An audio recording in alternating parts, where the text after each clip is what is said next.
Tripp lifted his cap, ran a hand through his hair, settled it back on his head. Maybe not. I never liked him. Some guys are just made mean, you know? Alex looked at Tripp in surprise. Maybe he wasn't quite as useless as he seemed. I do know. She cast a warning glance at North, who was pacing back and forth, passing through Tripp again and again. Tripp shivered. Shit, I think I'm coming down with a flu. Get some rest, said Alex. There's something bad going around. Something that looks like a dead Victorian. Alex hurried down Elm to Orange, eager to be behind the wards. She pulled herself up the 3 porch steps to Il Bastone, a sense of ease flowing through her as soon as she opened the door and crossed the threshold. North was hovering in the middle of the street. She slammed the door and, through the window, saw a gust of air knock him backward, as if the whole house had given a great harumph. Alex rested her forehead against the closed door. Thanks, she murmured. But what would stop him the next time he tried to push his way into her? Would she have to return to the borderlands to sever the connection? She'd do it. She'd throw herself on Salome Nils's mercy to be let back into Wolf's Head.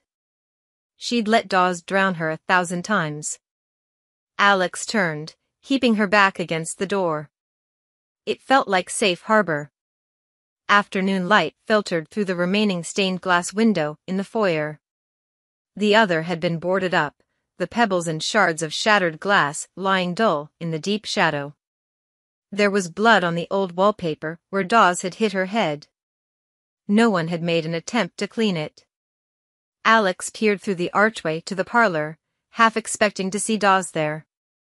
But there was no sign of her or her binders or her index cards either. The house felt empty, battered, and wounded. It put a hollow ache in Alex's heart. She'd never had to return to Ground Zero. And she'd never loved Ground Zero. She'd been happy to turn her back on it and never look into the face of the horrors she'd done there. But maybe she did love Il Bastone, this old house with its warm wood and its quiet and its welcome. She pushed away from the door and got a dustpan and broom from the pantry. It took her a long while to sweep up the broken glass. She poured it all into a plastic bag, sealed it with a strip of tape. She just wasn't sure if she should throw it out. Maybe they could put the broken pieces in the crucible with some goat's milk, make it whole. It was only when she went to wash her hands in the little powder room that she realized there was dry blood all over her face. No wonder Tripp had asked if she was okay. She rinsed it off, watching the water swirl in the basin before it vanished. There was bread and cheese that hadn't spoiled yet in the refrigerator. She made herself eat lunch, though she wasn't hungry. Then she went upstairs to the library. Dawes hadn't replied to her text. She probably wasn't even looking at her phone. She'd gone to Ground 2. Alex couldn't blame her, but that meant she would have to find a way to block her connection to the bridegroom on her own. Alex yanked the Albemarle book from the shelf, but hesitated. She'd recognized the first date North had forced her to scrawl in her notebook instantly, 1854, the year of his murder. The others had been meaningless to her. She owed North nothing. But Darlington had thought the bridegroom murder was worth investigating. He would want to know what those dates meant. Maybe Alex wanted to know too. It felt like giving in, but North didn't have to find out he'd snagged her curiosity. Alex unslung her satchel and took out her Shakespeare notebook, opening it to the blood-spattered page, 1854, 1869, 1883. If she did some kind of search for all those years, the library would go mad. She had to find a way to narrow the parameters. Or maybe she just needed to find Darlington's notes. Alex remembered the words he'd written in the carriage catalog, the first. If he'd actually done any research on North's case, she hadn't found it in the Virgil bedroom or at Black Elm. But what if his notes were here, in the library? Alex opened the Albemarle book and looked at Darlington's last entry, the schematic for Rosenfeld. But right above it was a request for something called the Daily New Havener. She copied the request exactly and returned the book to the shelf. When the bookcase stopped shaking, she pried it open and entered the library. The shelves were filled with stack after stack of what looked less like newspapers than flyers packed with tiny type. There were thousands of them. Alex stepped outside and opened the Albemarle book again. Darlington had been working in the library the night he'd disappeared. She wrote out a request for the Rosenfeld schematics. This time when she pulled the door open, the shelves were empty except for a single book lying flat on its side. It was large and slender, bound in oxblood leather, and completely free of dust. Alex set it on the table at the center of the room and let it fall open. There, between elevations of the third and fourth subterranean levels of Rosenfeld Hall, was a sheet of yellow legal paper, folded neatly and covered in Darlington's tiny, jagged scrawl, the last thing he'd written before someone sent him to hell. She was afraid to unfold the page. It might be nothing. Notes on a term paper. A list of repairs needed at Black Elm. But she didn't believe that. That night in December, Darlington had been working on something he cared about, something he'd been picking at for months. He'd been distracted as he worked, maybe thinking of the night ahead, maybe worried about his apprentice, who never did the damn reading. He hadn't wanted to bring his notes with him, so he'd stashed them someplace safe. Right here, in this book of blueprints. He thought he would be back soon enough. I should have been a better Dante, she whispered. But maybe she could do better now. Gently, she unfolded the page. The first line read, 1958 Kalina Tillman Wrexham. Heart attack? Stroke? A series of dates followed, coupled with what seemed to be women's names. The last 3 dates on the list matched those North had forced her to write in her notebook. 1902 Sophie Mishkin Rhinelander brain fever? 1898 Effie Whitestone dropsy, edema? 1883 Zuzanna Mazursky Phelps apoplexy, 1869 Paoletta Deloro Kingsley stabbing, 1854 Daisy Fanning Whitlock Russell gunshot. The first? Darlington had believed that Daisy was the first, but the first what? Daisy had been shot, Paoletta had been stabbed, but the others had died of natural causes. Or someone had gotten smarter about killing girls. I'm seeing things, thought Alex. I'm making connections that aren't there. According to every single TV show she'd ever watched, serial killers always had a modus operandi, a way they liked to kill. Besides, even if a murderer had been operating in New Haven, if these dates were right, this particular psychopath had been preying on girls from 1854 to 1958, over 100 years. But she couldn't say it was impossible, not when she'd seen what magic could do. And there was something about the way the dates clustered that felt familiar.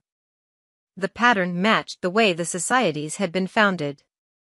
There'd been a flurry of activity in the 1800s, and then a new tomb hadn't been built for a very long time, not until manuscript in the 60s. An unpleasant shiver crawled over Alex's skin. She knew Skull and Bones had been founded in 1832, and that date didn't line up with any of the deaths, but it was the only year she could remember. Alex took the notes and padded down the hall to the Dante room. She grabbed a copy of The Life of Lethe from the desk drawer. Scroll and Key had been founded in 1842, Book and Snake in 1865, St. Elmo in 1889, manuscript in 1952. Only the founding date of Wolf's Head matched up with 1883, but that could be coincidence. She ran her finger down the list of names. 1854 Daisy Fanning Whitlock Russell gunshot. She hadn't seen Daisy's name hyphenated anywhere else. She'd always just been Daisy Fanning Whitlock. Because it wasn't a hyphen. None of them were hyphens. Rhinelander. Stone. Phelps. Kingsley, Russell, Wrexham. They were the names of the trusts, the foundations and associations that funded the societies, that paid for the construction of their tombs. Alex ran back to the library and slammed the shelf shut. She yanked the Albemarle book free again, but made herself slow down. She needed to think about how to phrase this. Russell was the trust that funded Skull and Bones. Carefully, she wrote out, deed for land acquired by Russell Trust on High Street, New Haven, Connecticut. A ledger was waiting for her on the middle shelf. It was marked with the Lethe spirit hound, and there, one after another, were deeds of acquisition for land all over New Haven, the locations that would one day house each of the 8 houses of the Vale, each one built over a nexus of power created by some unknown force. But Darlington had known. The first. 1854, the year the Russell Trust had acquired the land where Skull and Bones would build their tomb.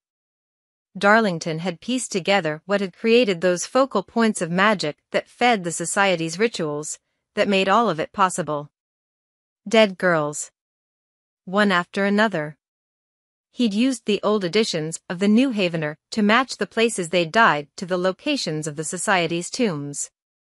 What had been special about these deaths? Even if all these girls had been murdered, there had been plenty of homicides in New Haven over the years that hadn't resulted in magical nexuses. And Daisy hadn't even died on High Street, where Skull and Bones erected their tomb, so why had the nexus formed there? Alex knew she was missing something, failing to connect the dots Darlington would have. North had given her the dates, he had seen the connections too. Alex sprinted back to the bathroom and filled the basin of the sink. North, she said, feeling like a fool. North. Nothing. Ghosts. Never there when you needed them. But there were plenty of ways to get a Gray's attention. Alex hesitated, then took the letter opener from the desk. She slashed it across the top of her forearm and let the blood drip into the water, watching it plume.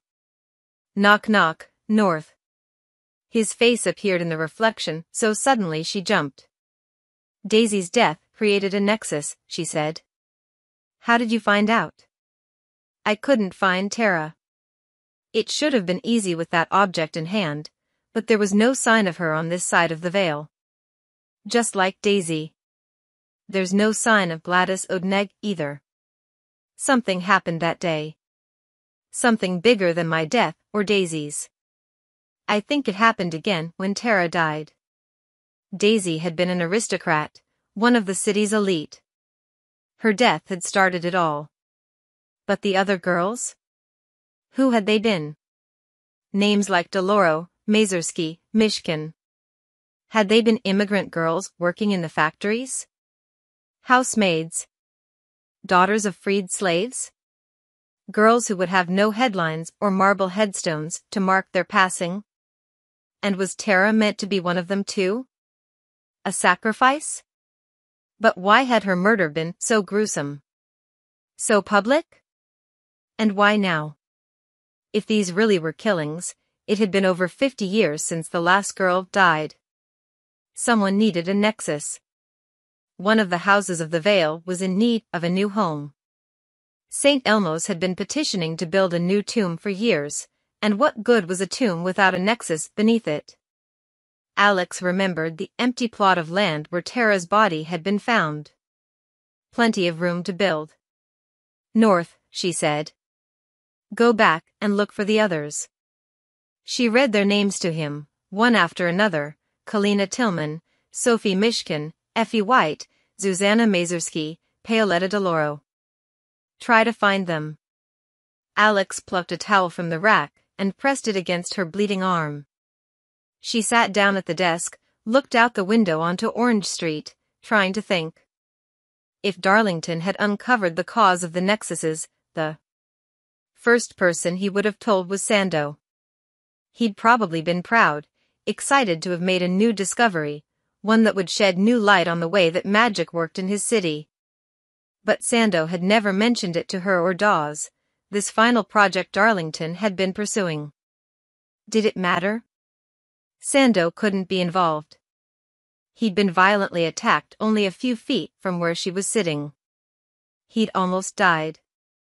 But not because of Blake Keeley. Blake had hurt Dawes, had nearly killed Alex, but he hadn't hurt the Dean. It had been the snarling half-mad hounds of Lethe that had come to Alex's defense. She remembered Blake's clenched fist. He'd struck her with that hand, but then he'd kept it closed. She walked back to the hallway at the top of the stairs. Ignoring the dark stains on the rug, the lingering scent of vomit, she got down on her knees and began to search the slats of the floor under the runner. It wasn't until she peered beneath an empty wicker planter that she saw a glint of gold. She wrapped her hand in the sleeve of her shirt and carefully pulled it into the light.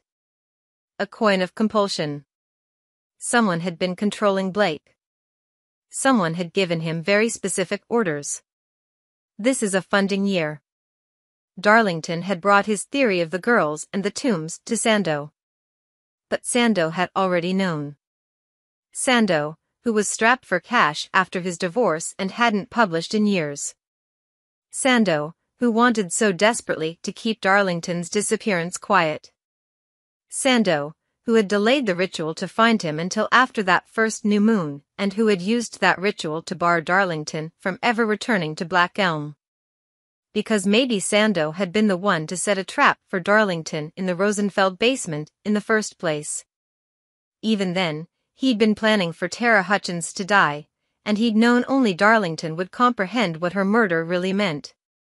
So he got rid of him. Sando had never intended to bring Darlington back. After all, Alex was the perfect patsy. Of course everything had gone wrong the year they'd brought in an unknown as a Lethe delegate. It was to be expected. They'd be more cautious in the future. Next year, brilliant, competent, steady Michelle Alamedin would come back to see to educating their wayward Dante. And Alex would be in Sando's debt, forever grateful thanks to that grade bump. Maybe I'm wrong, she thought. And even if she was right, that didn't mean she had to speak up. She could stay quiet, keep her passing grades, get through her calm, beautiful summer. Colin Cattry would graduate in May, so she wouldn't have to make nice with him. She could survive, bloom, in Professor Bellbaum's care. Alex turned the coin of compulsion over in her hand.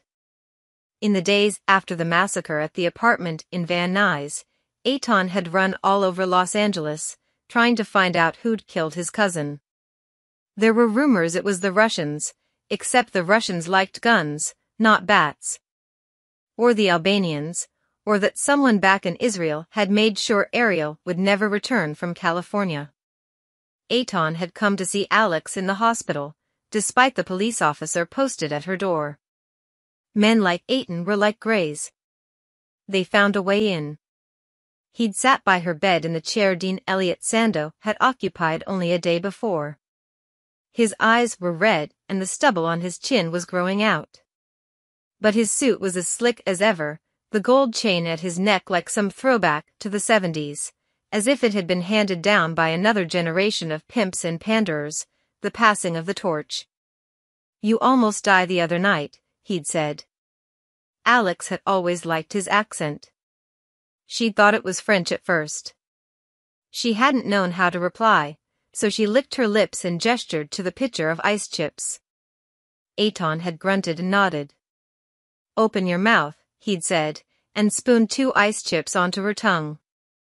"Your lips are very chapped. Very dry. Ask for Vaseline." "Okay," she'd croaked. "What happened that night?" "I don't know. I got to the party late." "Why? Where were you?" So this was an interrogation. That was fine. Alex was ready to confess. "I did it." Aton's head shot up. "I killed them all." Aton slumped back in his chair and ran a hand over his face. "Fucking junkies." "I'm not a junkie." She didn't know if that was true. She'd never gotten into the hard stuff. She'd been too afraid of what might happen if she lost. Too much control, but she'd kept herself in a carefully modulated haze for years now. You kill them? Tiny little girl. You were pass out, full of fentanyl. Aton cut her a sidelong glance. You owe me for the drugs. The fentanyl. It had come into her blood from Leigh somehow, left enough in her system to make it look like she'd almost overdosed too. A last gift. A perfect alibi. Alex laughed. I'm going to Yale. Fucking junkies, Aton repeated in disgust. He rose and dusted off his perfectly tailored trousers. What are you going to do? Alex asked. He glanced around the room. You have no flowers. No balloons or anything. That's sad. I guess it is, said Alex. She wasn't even sure if her mother knew she was in the hospital. Mira had probably been waiting for that call a long time. I don't know what I will do, said Aton. I think your asshole boyfriend got into debt with the wrong person. He ripped someone off or pissed someone off, and Ariel was in the wrong place at the wrong time. He rubbed his face again. But it doesn't matter. Once your chump is like a tattoo. Everyone can see it. So someone will die for this. Alex wondered if it would be her. You owe me for fentanyl. $6,000. After Aton had left, she asked the nurse to move the hospital phone closer. She took out the card Elliot Sando had left with her and called his office. I'll take your offer, she told him, when his secretary put her through. But I'm going to need some money. That shouldn't be a problem, he'd replied. Later, Alex wished she'd asked for more. Alex flipped the coin of compulsion once more. She pulled herself to her feet, ignoring the throb of pain that shot through her. She walked back to the desk where she'd spread Darlington's scribblings beside her bloody Shakespeare notebook. Once your chump is like a tattoo. Everyone can see it. She took out her phone and called the dean's house. His housekeeper picked up, as Alex had known she would. Hi, Yelena. It's Alex Stern. I have something to drop off for the dean. He is not home, Yelena said in her heavy Ukrainian accent. But you can bring package by. Do you know where he went? Is he feeling better? Yes. Went to president's house for big party. Is welcome back.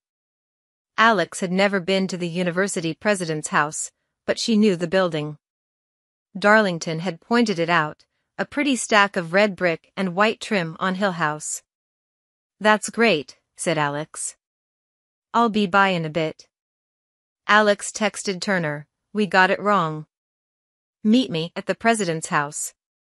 She folded the list of names and placed it in her pocket. She was done being Sando's chump.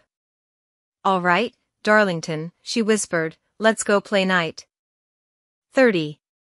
Early spring. Alex stopped back at her dorm room to shower and change. She combed her hair carefully, checked her bandages, put on the dress her mother had bought for her. She didn't want to look out of place. And if something bad went down, she wanted as much credibility as possible. She poured herself a cup of tea and waited for North to appear in the cup. Any luck? She asked, when his pale face emerged in the reflection. None of them are here, he said. Something happened to those girls. The same thing that happened to Daisy. Something worse than death. Meet me outside the wards. And be ready. I'm going to need your strength. You'll have it. Alex didn't doubt it.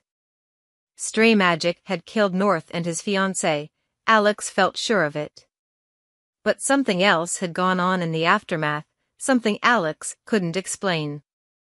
All she knew was that it had kept Daisy from passing behind the veil, where she might have found peace. She took a car to the president's house. There was a valet out front, and through the windows, she could see people crowding the rooms. Good. There would be witnesses. Even so, she texted Dawes. I know you've gone MIA, but if anything happens to me, it was Sando. I left a record in the library. Just ask the Albemarle book. No reply from Turner yet. Now that he thought his case was solved, was he done with her? She was glad of North's presence beside her as she walked up the path. Alex had expected someone checking names at the door, but she entered without incident. The rooms were warm and smelled of damp wool and baked apples. She slipped off her coat and hung it on top of two others on a peg. She could hear a piano being played beneath the murmur of conversation. She snatched a couple of stuffed mushroom caps from a passing server. Hell, if she was going to die on an empty stomach. Alex, the server asked, and she realized it was Colin. He looked a little tired maybe, but not distressed or angry.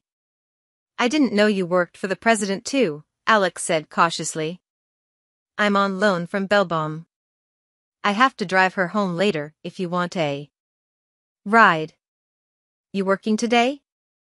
Alex shook her head. No, just dropping something off. For Dean Sando. I think I saw him by the piano. Come back to the kitchen when you're done. Someone sent Belbaum a bottle of champagne, and she brought it by for us. Nice, Alex said, feigning enthusiasm. She found the powder room and darted inside. She needed a moment to compose herself, to make sense of Colin's easy demeanor. He should be mad. He should hate her for uncovering his connections to Tara, for revealing that Scroll and Key had shared their secrets with outsiders, that they had been using illegal drugs. Even if Sando had kept her name out of the disciplinary proceedings, she was still a representative of Lethe. But hadn't Alex known there would be no real repercussions? A slap on the wrist. A fine. The blood price was for someone else to pay. And yet she'd thought there would be some kind of reckoning. Alex leaned her hands on the sink, staring into the mirror. She looked exhausted, dark shadows carving trenches beneath her eyes. She'd worn an old black cardigan over the cream wool sheath her mother had bought for her. Now she stripped it off. Her skin looked sallow and her arms had the lean, ropey look of someone who would never be full. She could see pink from her wound seeping through the wool of her dress. Her new bandage must have come loose at the edges. She'd meant to look reputable, like a good girl, a girl who tried, someone to be trusted. Instead, she looked like the monster at the door. Alex could hear the sounds of glasses clinking and civilized conversation in the living room. She had tried so hard to be a part of it all. But if this was the real world, the normal world, did she really want in? Nothing ever changed. The bad guys never suffered. Colin and Sando and Kate and all of the men and women who had come before them, who had filled those tombs and worked their magic, they weren't any different than the Lens and Aitons and Ariels of the world. They took what they wanted. The world might forgive them or ignore them or embrace them, but it never punished them. So what was the point? What was the point of her passing GPA and her bargain cashmere sweaters when the game was rigged from moment one? Alex remembered Darlington placing the address moths on her skin in the dim light of the armory. She remembered watching her tattoos fade, believing for the first time that anything might be possible, that she might find a way to belong to this place. Be careful in the throes, he'd said. Saliva could reverse the magic. Alex made her hands into fists. She ran her tongue along the knuckles of her left hand, did the same to the right. For a moment nothing happened. Alex listened to the faucet drip. Then ink bloomed dark over the skin of her arms. Snakes and peonies, cobwebs and clusters of stars, two clumsy koi circling each other on her left biceps, a skeleton on one forearm, the arcane symbols of the wheel on the other. She still had no idea what those symbols meant. She'd pulled that card from Helly's tarot deck moments before they'd walked into a tattoo shop on the boardwalk. Alex watched in the mirror as her history spilled over her skin, the scars she had chosen for herself. We are the shepherds. The time for that was done. Better to be a rattler. Better to be a jackal. Alex stepped out of the powder room and let herself be absorbed into the crowd, the clouds of perfume, the suits, and St. John knitwear. She saw the nervous glances cast her way. She did not look right. She did not look wholesome. She did not belong. She glimpsed Sando's salt and pepper hair in a cluster of guests by the piano. He was balanced on a pair of crutches. She was surprised he hadn't healed himself, but she also couldn't imagine him dragging a dozen cartons of goat's milk up the stairs at Il Bastone without help. Alex, he said in some confusion. What an unexpected pleasure. Alex smiled warmly. I was able to find the file you requested, and I thought you'd want to know as soon as possible. File? On the land deeds. Dating back to 1854. Sando startled, then laughed unconvincingly. Of course. I'd forget my head if it wasn't screwed on tight. Excuse us for just a moment, he said, and led them through the crowd. Alex stayed behind him.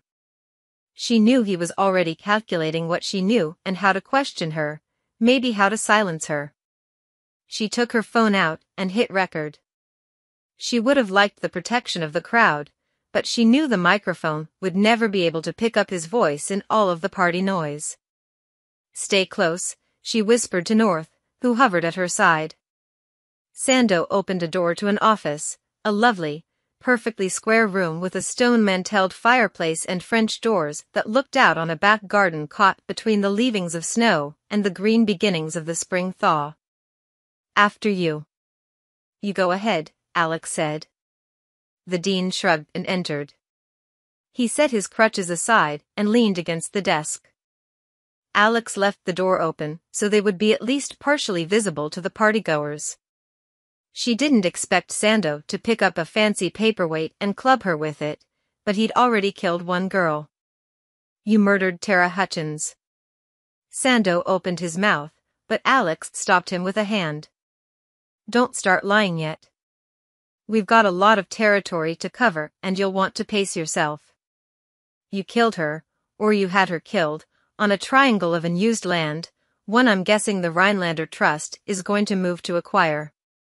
The dean took a pipe from his pocket, then brought out a pouch of tobacco and gently began filling the bowl.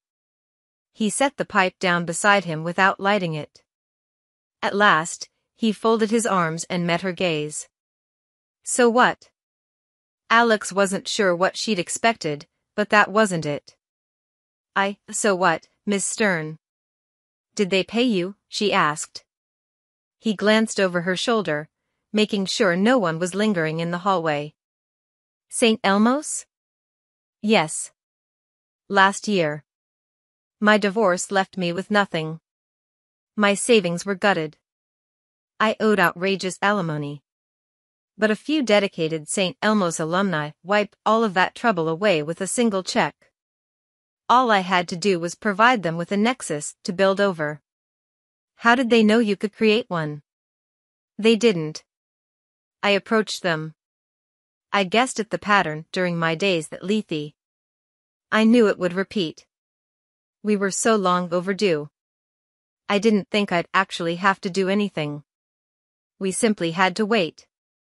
Were the societies involved in the murders of those other girls?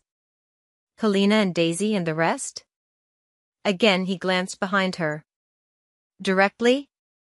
I've wondered that myself over the years. But if any of the societies had solved the riddle of creating a nexus, why would they have stopped at one? Why not use that knowledge? Barter it? He picked up his pipe. No, I don't think they were involved. This town is a peculiar one. The veil is thinner here, the flow of magic easier. It eddies in the nexuses, but there is magic in every stone, every bit of soil, every leaf of every old elm. And it is hungry. The town, Alex remembered the strange feeling she'd had at the crime scene, the way it had mirrored the map of the New Haven colony. Dawes had said that rituals worked best if they were built around an auspicious date. Or an auspicious place. That's why you chose that intersection to kill Tara. I know how to build a ritual, Alex. When I want to. Hadn't Darlington told her that Sando was a brilliant Lethe delegate? That some of the rites he'd fashioned were still in use? You killed her for money. For a great deal of money. You took the payoff from the board of St. Elmo's. You told them you could control the location of the coming nexus. That I would prepare a site. I thought all I had to do was wait for the cycle to run its course. But it didn't happen. No one died. No new nexus formed. He shook his head in frustration. They were so impatient. They said they would demand their money back, that they would go to the Lethe board. They had to be appeased. I created a ritual I knew would work. But I needed an offering. And then you found Tara. I knew her, Sando said, his voice almost fond. When Claire was sick, Tara got her marijuana. Your wife. I nursed her through 2 bouts of breast cancer, and then she left me. Tara was in my house. She heard things she probably shouldn't have. I was not focused on discretion. What did it matter? What did it matter what some town girl knew? And Tara was nice, wasn't she? Sando looked away guiltily. Maybe he'd fucked her, maybe he'd just been happy to have someone to talk to. That was what you did. You made nice with clients. Sando had needed a sympathetic shoulder and Tara had provided it. But then Darlington found the pattern, the trail of girls. The same way I did. I suppose it was inevitable. He was too bright, too inquisitive for his own good. And he always wanted to know what made New Haven different. He was trying to make a map of the unseen. He brought it up to me just in passing, an academic exercise, a wild theory, a possible subject for his graduate work. But by then, you'd already planned on killing Tara. She'd taken what she'd heard at my house and built a nice little business on it, dealing to the societies.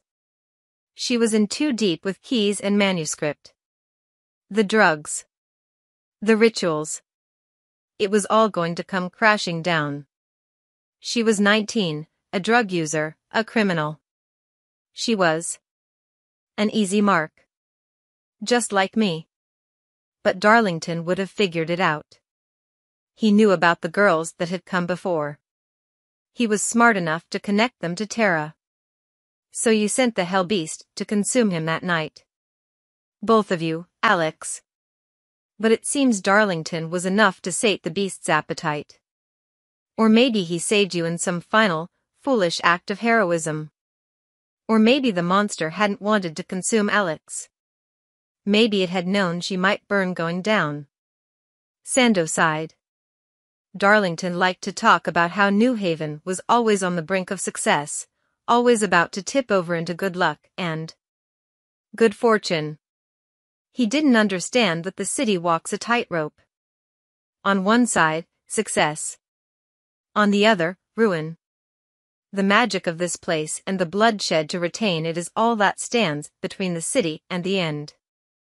This town has been fucked from the start. Did you do it yourself? Alex asked. Or did you not have the balls? I was once a knight of Lethe, you know. I had the will. He actually sounded proud. Isabel had said that Sando was sleeping off too much bourbon in Belbaum's study the night Tara died, but he could have slipped out somehow, or even used the same portal magic she'd suspected Colin of using. He still would have had to manage a glamour, but of course that was no problem for Sando. Alex thought of the compact she'd used to get into Tara's apartment, and then the jail. When she'd taken it from the drawer, there had been a smudge on it. But Dawes never would have put it away dirty. Someone had used it before Alex. You put on Lance's face. You got Tara high so she wouldn't hurt, and then you murdered her.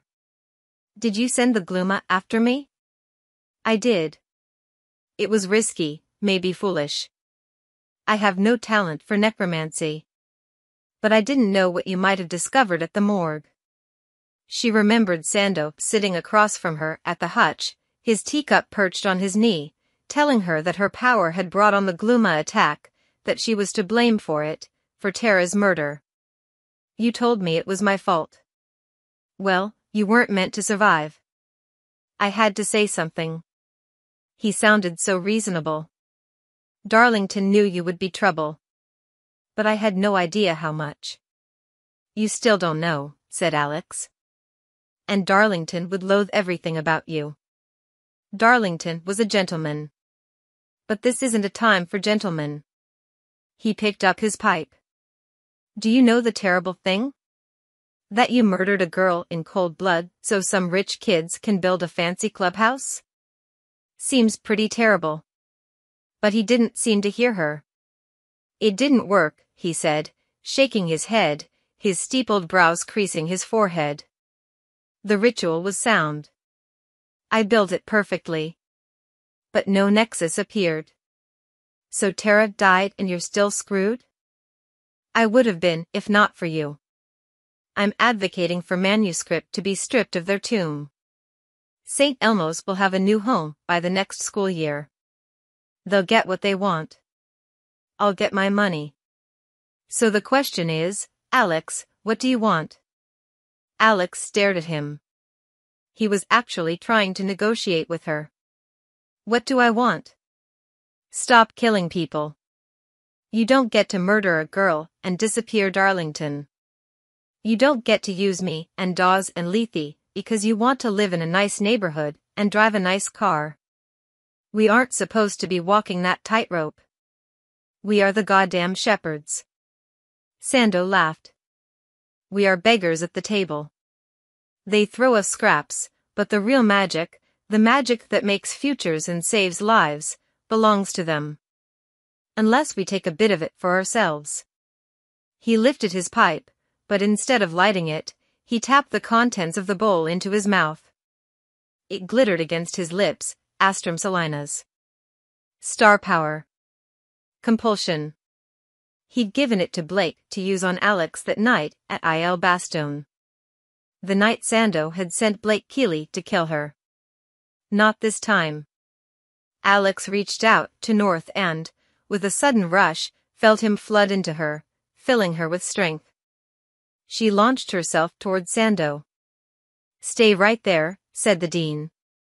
Alex's steps faltered, wanting only to obey. But the drug had no power over the dead. No, said North, the voice clean and true inside her head. No, said Alex. She shoved the dean down into a chair. His crutches clattered to the floor. Turner is coming. You're going to tell him what you did.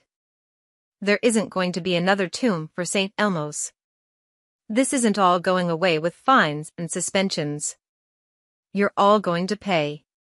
Fuck the societies, fuck Lethe, and fuck you. Alexandra? She and Sando turned. Professor Bellbaum hovered in the doorway, a glass of champagne in her hand. What's going on here? Elliot. Are you all right? She attacked me, he cried. She's unwell, unstable. Marguerite, call campus security. Get Colin to help me subdue Alex. Of course, said Bellbaum, the compulsion taking hold. Professor, wait, Alex began. She knew it was futile. Under the influence of star power, there would be no reasoning with her. I have a recording. I have proof. Alexandra, I don't know what's gotten into you, Bellbaum said with a sad shake of her head. Then she smiled and winked. Actually, I know exactly what's gotten into you. Bertram Boyce North. Marguerite, snapped Sando. I told you to. Oh, Elliot, stop. Professor Bellbaum shut the door behind her and turned the lock. 31. Early spring. Alex stared. It wasn't possible. How was Bellbaum resisting the star power? And could she somehow see north? Bellbaum set her champagne on a bookshelf. Please, won't you sit, Alex? She asked with the gracious air of a hostess.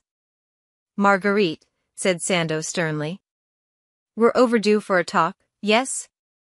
You're a desperate man, not a stupid one, I think. And the president is already pleasantly sozzled and settled in front of the fire. No one will interrupt us. Warily, Sandow sat back in the desk chair. But Alex wasn't ready to oblige. You can see north? I can see the shape of him, said Bellbaum. Tucked inside you like a secret. Didn't you notice my office was protected? Alex remembered the sense of peace she'd had there, the plants growing in the window boxes, mint and marjoram. They'd bloomed in the borders around Bellbaum's house too, though it had been the dead of winter. But she couldn't quite grasp what Bellbaum was suggesting. You're like me? Bellbaum smiled and gave a single nod. We are wheelwalkers. All worlds are open to us. If we are bold enough to enter. Alex felt suddenly dizzy. She sank into a chair, the creak of the leather strangely reassuring. Bellbaum picked up her champagne and relaxed into the seat opposite her, elegant and poised as ever, as if they were a mother and daughter who had come to meet with the dean. You can let him out if you like, she said, and it took Alex a second to realize Bellbaum meant north. Alex hesitated, then gave north a gentle nudge and he poured out of her, taking shape beside the desk, wary eyes darting between Alex and Bellbaum. He's not quite sure what to do, is he? Bellbaum asked. She cocked her head to the side and a lively smile played over her lips. Hello, Bertie. North flinched backward. Alex remembered that sunlit afternoon in the office at North & Sons, sawdust still in the corners, a deep feeling of contentment. What is it you're thinking, Bertie? Daisy? Alex whispered. Dean Sandow leaned forward, peering at Bellbaum. Daisy Fanning Whitlock? But that couldn't be. I prefer the French, Marguerite. So much less provincial than Daisy, yes? North shook his head, his expression turning angry. No, said Alex. I saw Daisy. Not just her photo. I saw her. You look nothing like her. Because this is not the body I was born into. This is not the body my smug, adoring Bertie destroyed. She turned to North, who was glaring at her now, his face disbelieving. Don't worry, Bertie. I know it wasn't your fault. It was mine in a way. Bellbaum's accent seemed to have vanished, her voice taking on North's broad vowels. I have so many memories, but that day at the factory is the clearest. She closed her eyes. I can still feel the sun pouring through the windows, smell the wood polish. You wanted to honeymoon in Maine. Maine, of all places. A soul shoved into me, frantic, blood-soaked, bristling with magic. I had spent my life in communion with the dead, hiding my gift, borrowing their strength and their knowledge. But I had never had a spirit overtake me in that way. She gave a helpless shrug. I panicked. I pushed him into you. I didn't even know I could do such a thing. Frantic, blood-soaked, bristling with magic. Alex had suspected that something had gone wrong with a prognostication back in 1854, that the Bonesmen had accidentally killed the vagrant they'd used as victima. She'd wondered why that spirit had been drawn to that particular room, why it had sought refuge in North, if it had just been some awful coincidence. But, no, that magic, that wayward soul cut free of its body and caught between life and death, had been drawn to a young girl's power. It had been drawn to Daisy. It was a foolish mistake, Bellbaum said on a sigh. And I paid for it. You couldn't contain that soul and its anger. It took your gun. It used your hand to shoot me. I had lived so little and, just like that, my life was over. North began to pace, still shaking his head. Bellbaum sank back in her seat and released a snort. My God, Bertie, can you possibly be this obtuse? How many times have you passed me on the streets without a second glance? How many years have I had to watch you moping around New Haven in all your Byronic glory? I was robbed of my body, so I had to steal a new one. Her voice was calm, measured, but Alex could hear the anger beneath it. I wonder, Bertie, how many times you looked at Gladys without really seeing her. Guys like this never noticed the help. Alex remembered gazing through the windows of North's office, seeing Gladys strolling through the dogwoods in her white bonnet. No, that wasn't right. She'd had the bonnet in her hand. It was her hair that had been white, smooth and sleek as a seal's head. Just like Bellbaum's. Poor Gladys, Bellbaum said, resting her chin in her hand. I'll warrant you'd have noticed if she'd been prettier. North was peering at Bellbaum now, his expression caught between belief and stubborn refusal. I wasn't ready to die. I left my ruined body and I claimed hers. She was the first. The first. Gladys Odenag had discovered Daisy's and North's bodies and run screaming up Chapel to High Street, where the authorities found her. High Street, where Daisy's desperate spirit chased her. High Street, where the first nexus was created and the first of the tombs would be built. You possessed Gladys, said Alex, trying to make sense of what Bellbaum was saying. North had shoved himself into Alex's head, but only for a short time. She knew there were stories of possessions, real hauntings, but nothing like, whatever this was. I fear that is too kind a word for what I did to Gladys, Bellbaum said gently. She was Irish, you know. Very stubborn. I had to barge into her, just as that miserable soul had tried to push into me. It was a struggle. You know that the Irish had a taboo against the word bear? No one knows why exactly, but it was most likely because they feared even saying the word would summon the creature. So they called it the Shaggy One or the Honey Eater. I always loved that phrase. The Honey Eater. I ate her soul to make room for mine. She clicked her tongue against her teeth, surprised. It was so sweet. That isn't possible, Sando said. A Grey can't simply see someone's body. Not in any permanent way.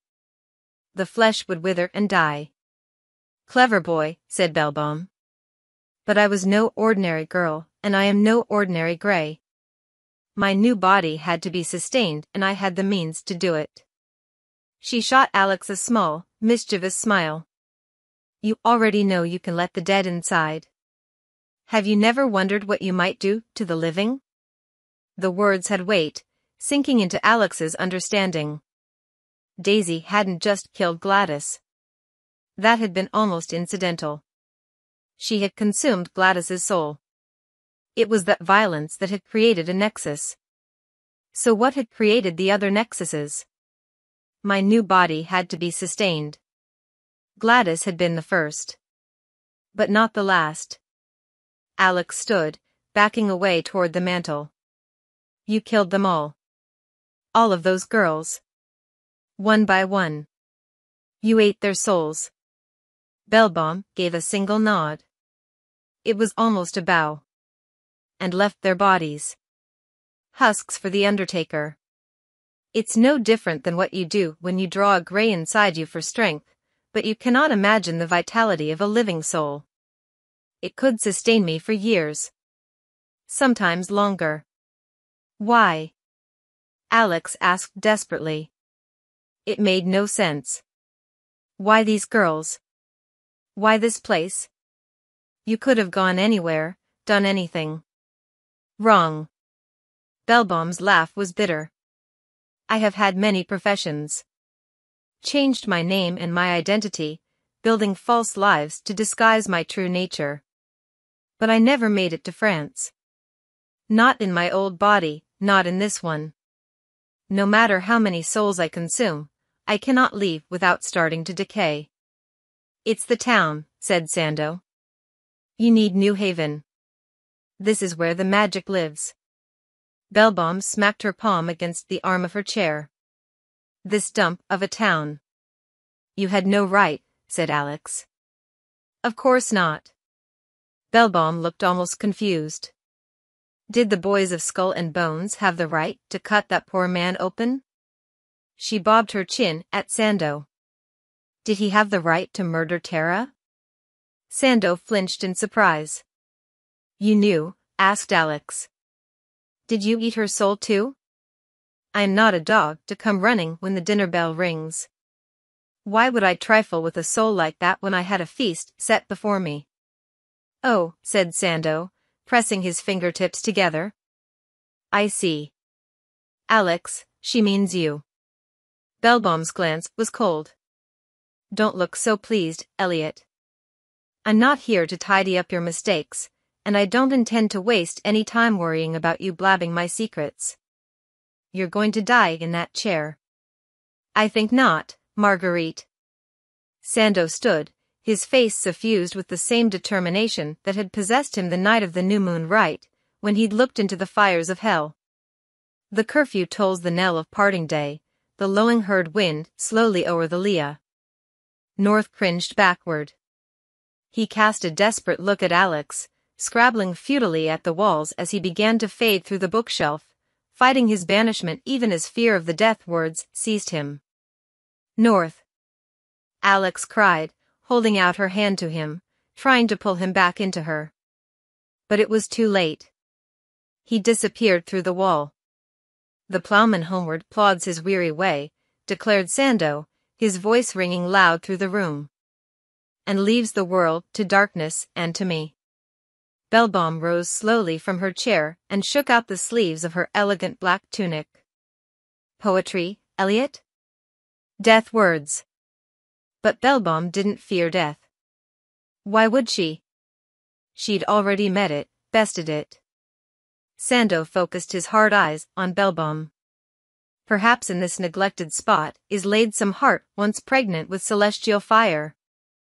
Bellebomb drew a deep breath and thrust out her hand to Sandow, the same gesture Alex had used to welcome Leigh, to draw North into her. Stop! Alex shouted, lunging across the room. She grabbed Bellebomb's arm, but her skin was hard as marble, she didn't budge. Sandow's eyes bulged and the high whistle of a teapot beginning to boil emerged from his parted lips. He gasped and fell back into the chair, with enough force to send it rolling across the floor. His hands gripped the armrests. The sound faded, but the dean remained sitting upright, staring at nothing, like a bad actor miming shock. Bellebomb pursed her lips in distaste and daintily wiped the corner of her mouth. Soul like a mealy apple. You killed him, Alex said, unable to look away from the dean's body. Did he really deserve better? Men die, Alexandra. It's rarely a tragedy. He won't pass behind the veil, will he? Alex said, beginning to understand. You eat their souls and they never move on. That was why North hadn't been able to find Gladys or any of the other girls on the other side. And what had become of Tara's soul, sacrificed to Sandow's ritual? Where had she gone in the end? I've upset you. I see that. But you know what it is to carve out a place in the world, to have to fight for your life at every turn. You can't imagine how much worse it was in my time. Women were sent to madhouses because they read too many books or because their husbands tired of them. There were so few paths open to us. And mine was stolen from me. So I forged a new one. Alex jabbed a finger at Bellebomb. You don't get to turn this into some kind of feminist manifesto. You forged your new path from the lives of other girls. Immigrant girls. Brown girls. Poor girls. Girls like me. Just so you could buy yourself another few years. It is so much more than that, Alexandra. It is a divine act. With each life I took, I soon saw a new temple raised to my glory, built by boys who never stopped to wonder at the power they claimed, only took it as their due. They toy with magic while I fashion immortality. And you will be part of it. Lucky me. Alex didn't have to ask what she meant. Belbom had rejected Sando's offering because she hadn't wanted to spoil her appetite. I'm the prize. I've learned patience in this long life, Alexandra. I didn't know what Sophie was when I met her, but when I consumed her soul, it was wild and gamey, bitter as you, lightning in the blood. It sustained me for over 50 years. Then, just as I was beginning to weaken and age, Kalina appeared. This time, I recognized the smell of her power. I scented her in a church parking lot and followed her for blocks. Their deaths had been the foundations of the tombs for St. Elmo's and manuscript. What was the word Belbom had used? They were real walkers. It was as if they were drawn here to feed me. Just like you. That was why the killings had paused in 1902. Girls had died in rapid succession through the late 1800s as Daisy fed on ordinary girls to stay alive. But then she'd found her first real walker, Sophie Mishkin, a girl with a power just like hers. That soul had kept her sated until 1958, when Belbom had murdered Kalina Tillman, another gifted girl.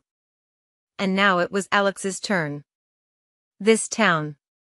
Did New Haven draw wheelwalkers here? Daisy. Sophie. Kalina. Had Alex always been on a collision course with this place and this monster?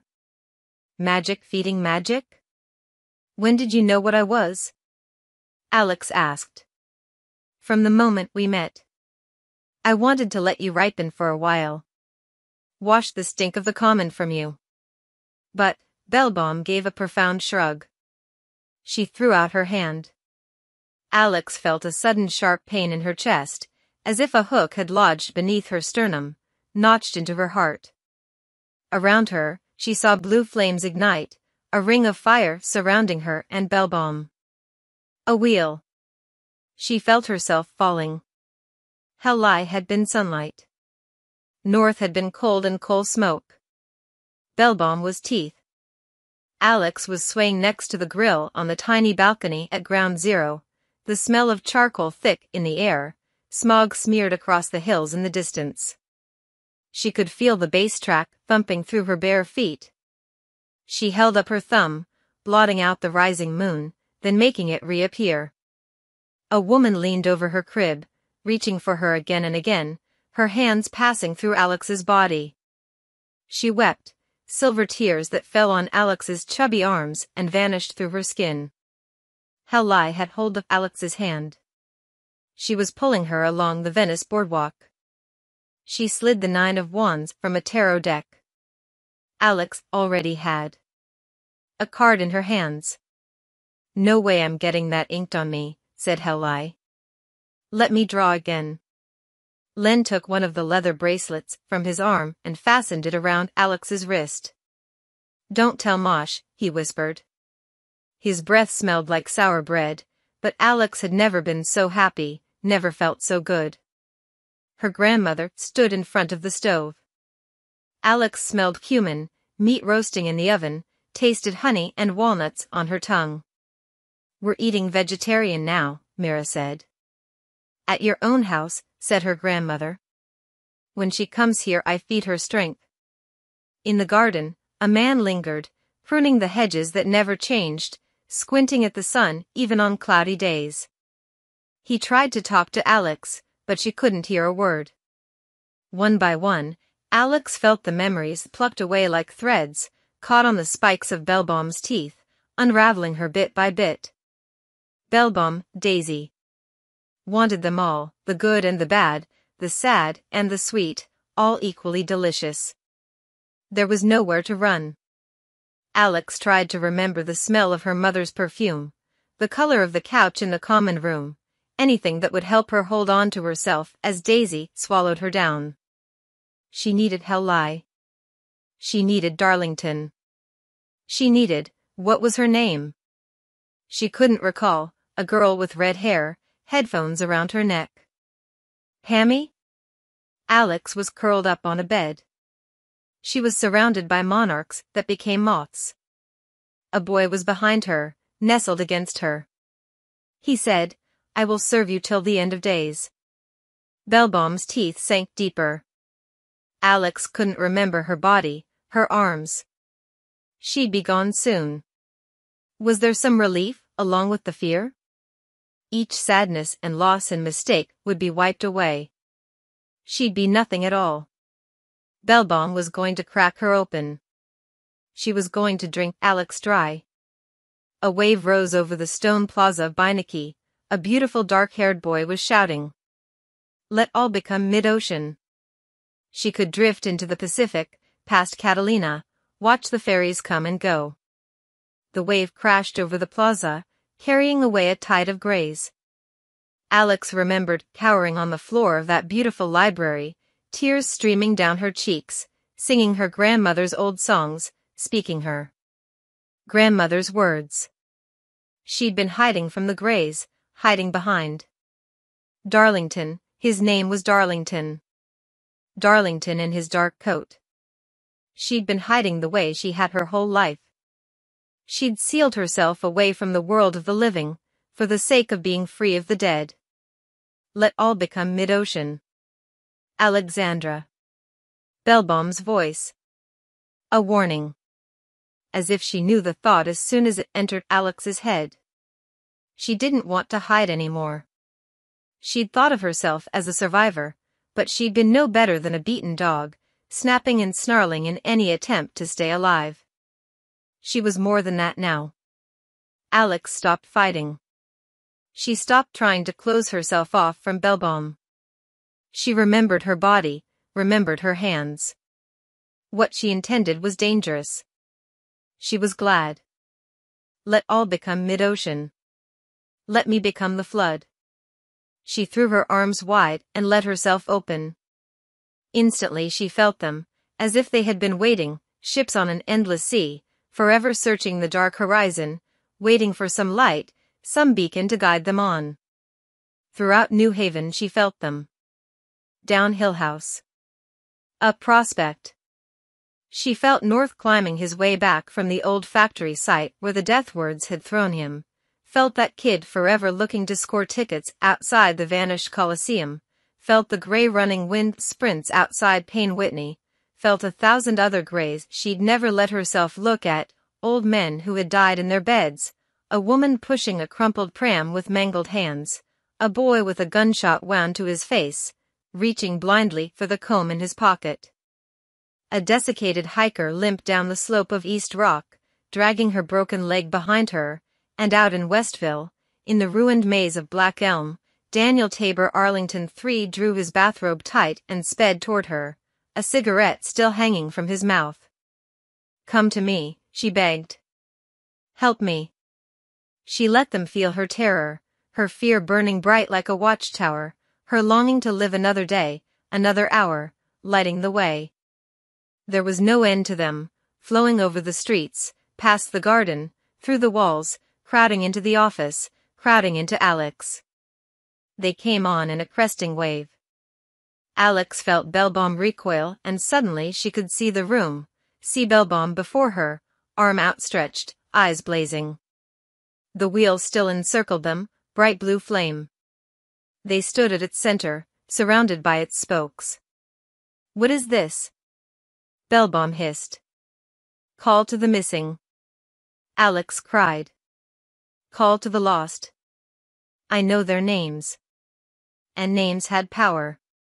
She spoke them one after another, a poem of lost girls, Sophie Mishkin, Kalina Tillman, Zuzanna Mazersky, Paoletta Deloro, Effie White, Gladys Odenag. The dead whispered their names, repeated them, drawing closer, a tide of bodies. Alex could see them packed into the garden, halfway in and out of the walls. She could hear them moaning Sophie, Kalina, Zuzanna, Paoletta, a rising wail.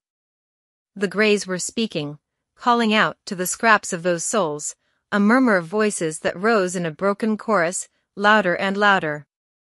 Alexandra, snarled Belbom, and Alex could see sweat on her brow. I will not relinquish them. It wasn't up to her anymore. My name is Galaxy, you fucking glutton. At the sound of Alex's name, the Greys released a unified sigh that gusted through the room. It ruffled Alex's hem, blew Belbom's hair back from her face. Her eyes went wide and white. A girl seemed to emerge from inside her, peeling away from Belbom like a pale onion skin. She had thick dark curls and wore the apron of a factory worker over a gray blouse and skirt. A blonde in a plumed hat appeared, skin like a faded apricot, her plaid dress high-necked, her waist cinched to an impossible size, then a black girl, shimmering in a soft pink cardigan and circle skirt, her hair pressed into shining waves. One after another they pulled themselves from Belbom, joining the crowd of Greys. Gladys was the last, and she did not want to come. Alex could feel it. Despite all of the years she'd spent cowering within Daisy's consciousness, she was afraid to leave her body. She doesn't get to keep you, Alex pleaded. Don't be afraid. A girl emerged, barely visible, a scrap of a Grey. She was a far younger version of Belbom, slender and sharp-featured, her white hair bound in a braid. Gladys turned to stare at herself, at Belbom in her black tunic and rings. She held up her hands as if to ward her off, still frightened, shrinking back into the crowd as the other girls gathered her to them. Belbom opened her mouth as if to scream, but the only sound that emerged was that high tea-kettle whistle Alex had heard the dean make. North was beside Alex now, maybe he'd been there all along. She isn't a monster, he said, begging. She's just a girl. She knew better, said Alex. There was no room for mercy in her. She just thought her life was more important than all of ours. I didn't know she was capable of such things, he said over the clamor of the crowd. I never knew she had such a heart. You never knew her at all. Careful Daisy, who had kept her secrets close, who had seen ghosts, who had longed to see the world. Wild Daisy, cut down before she could even start to live. Cruel Daisy, who had refused her fate and had stolen life after life to keep herself fed. Alex spoke the final name. Daisy Fanning Whitlock. She thrust out her hand and felt Daisy's spirit inch toward her, slowly, grudgingly, fighting to hold on to her body like a plant determined to curl its roots in the ground and remain. Alex took strength from the Greys surrounding her, passing through her. She let her mind form teeth, let them sink into Daisy's consciousness. She pulled. Daisy's soul hurtled toward her. Alex cast it free before it could enter her and seize hold. For the briefest moment, she glimpsed a dark-haired, pixie-faced girl in wide skirts and ruffled sleeves. Her chest had been blown open by a gunshot, her mouth was stretched in a scream. The Greys surged forward. North threw himself in front of Daisy. Please, he said. Leave her be. But Gladys stepped forward, thin as air. No. No, chorused the lost girls. Sophie and Zuzana, Paoletta and Effie and Kalina. The Greys surged past North. They fell upon Daisy in a whirling horde. Mors iramat omnia, Alex whispered. Death fucks us all. The wheel spun and Alex felt her stomach lurch. She thrust her hands out, trying to find something, anything, to hold on to. She smacked into something solid, fell to her knees.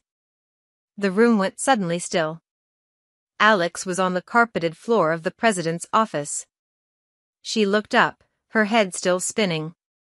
The Greys were gone, all but the bridegroom. She could hear her heart pounding in her chest and, through the door, the sounds of the party. The dean lay dead in the desk chair. When she closed her eyes, an afterimage of the wheel burned blue against her lids. Bellbaum's body had collapsed in on itself, her skin dissolving to a powdery husk, her bones crumbling as the weight of 100 years fell upon them. She was little more than a pile of ash. The bridegroom stood staring at the heap of dust that had once been a girl. He knelt and reached out, but his hand passed right through it. Alex used the edge of the desk to pull herself to her feet. She stumbled to the French doors that led onto the garden. Her legs felt wobbly.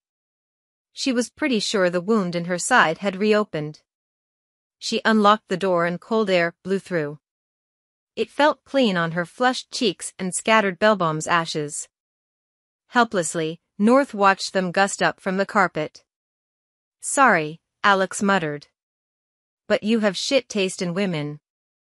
She looked at the dean's body and tried to make her mind work, but she felt wrung out, empty. She couldn't quite keep hold of her thoughts. In the garden, daffodils were just pushing up through the soil of the flower beds. Turner, she thought. Where was he? Had he gotten her message? She took out her phone.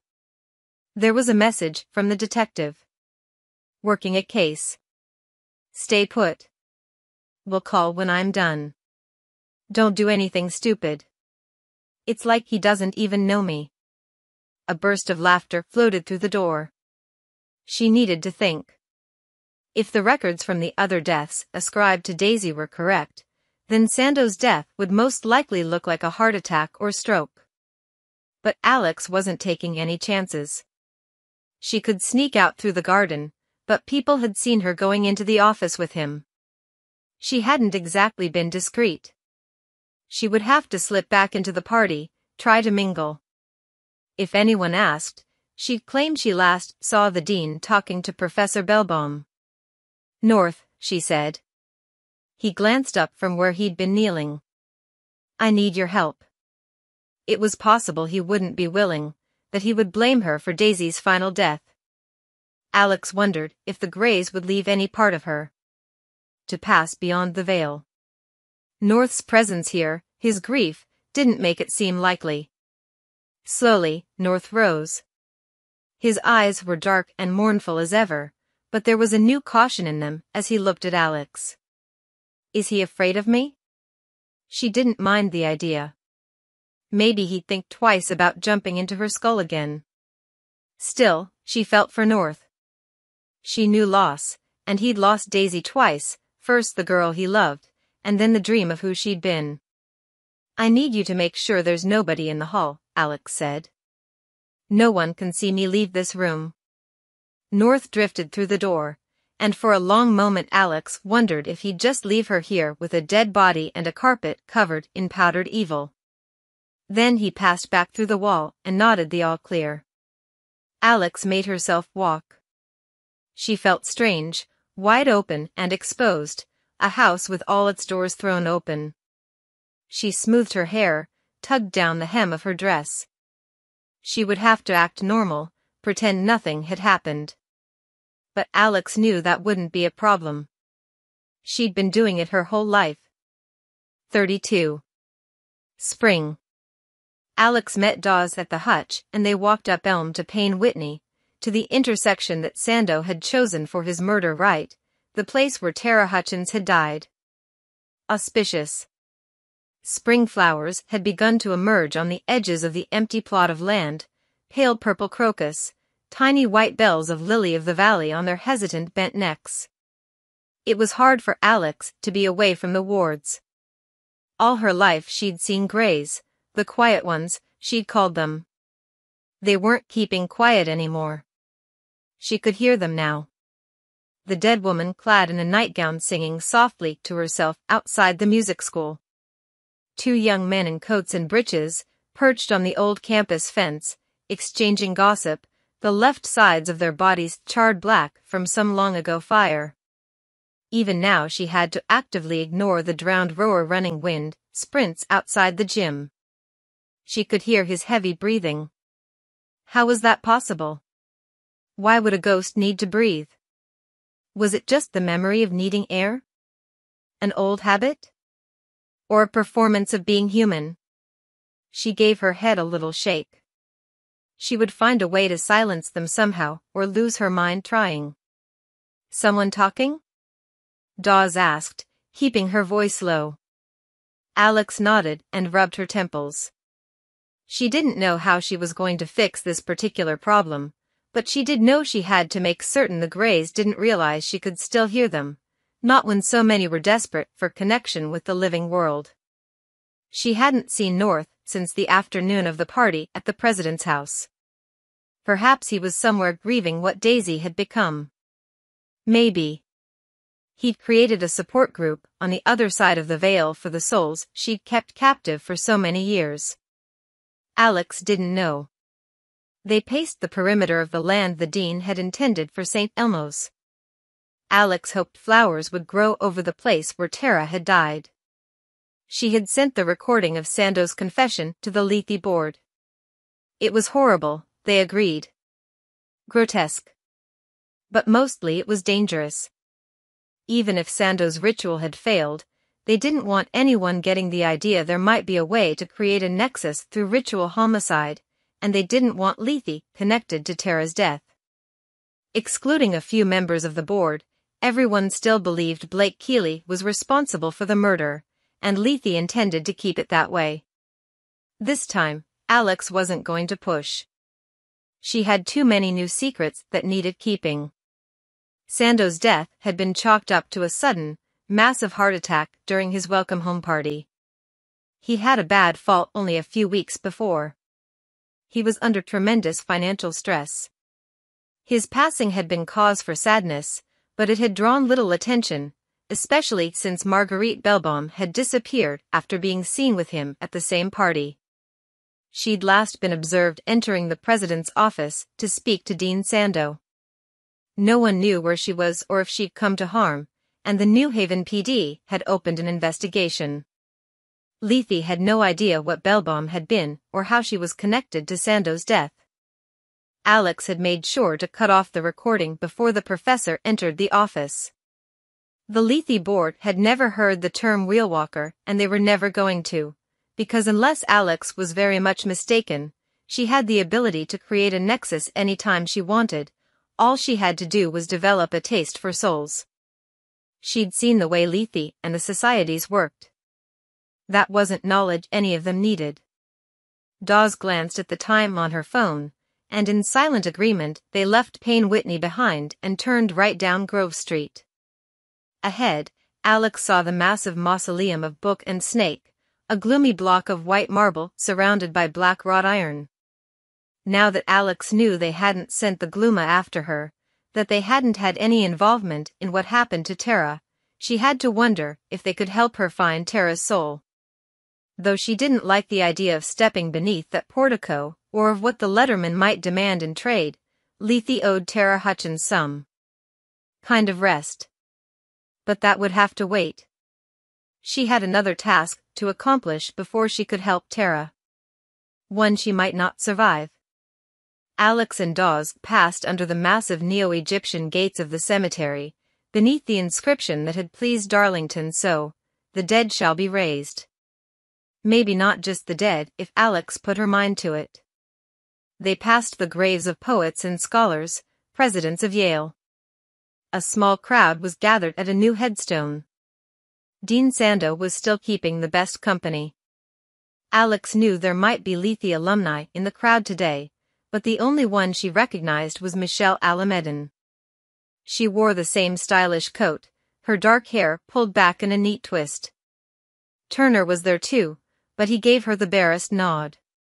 He wasn't happy with her. "You left me a body to find," he growled at her when she'd agreed to meet him at Il Bastone. "Sorry," Alex had said. "You're really hard to shop for." "What happened at that party?" Alex had leaned against the porch column. It felt like the house was leaning on her too. "Sando killed Tara." "What happened to him?" "Heart attack." "Like hell." "Did you kill him?" "I didn't have to." Turner had looked at her for a long moment, and Alex had been glad that for once she was telling the truth. They hadn't spoken since, and Alex suspected that Turner wanted to be done with her and all of Leigh. She couldn't blame him, but it felt like a loss. She'd liked having one of the good guys in her corner. The service was long but dry, a recitation of the dean's accomplishments, a statement from the president, a few words from a slender woman in a navy dress that Alex realized was Sando's ex-wife. There were no Greys at the cemetery today. They didn't like funerals, and there wasn't enough emotion at this graveside to overcome their revulsion. Alex didn't mind the quiet. As the dean's coffin was lowered into the earth, Alex met Michelle Alamedan's eyes and gave a brief bob of her head, an invitation. She and Dawes drifted away from the graveside, and Alex hoped Michelle would follow. They took a winding path to the left, past the tomb of Kingman Brewster, planted with a witch hazel tree that bloomed yellow every year in June, almost always on his birthday, and that lost its leaves in November at the time of his death. Somewhere in this cemetery, Daisy's first body was buried.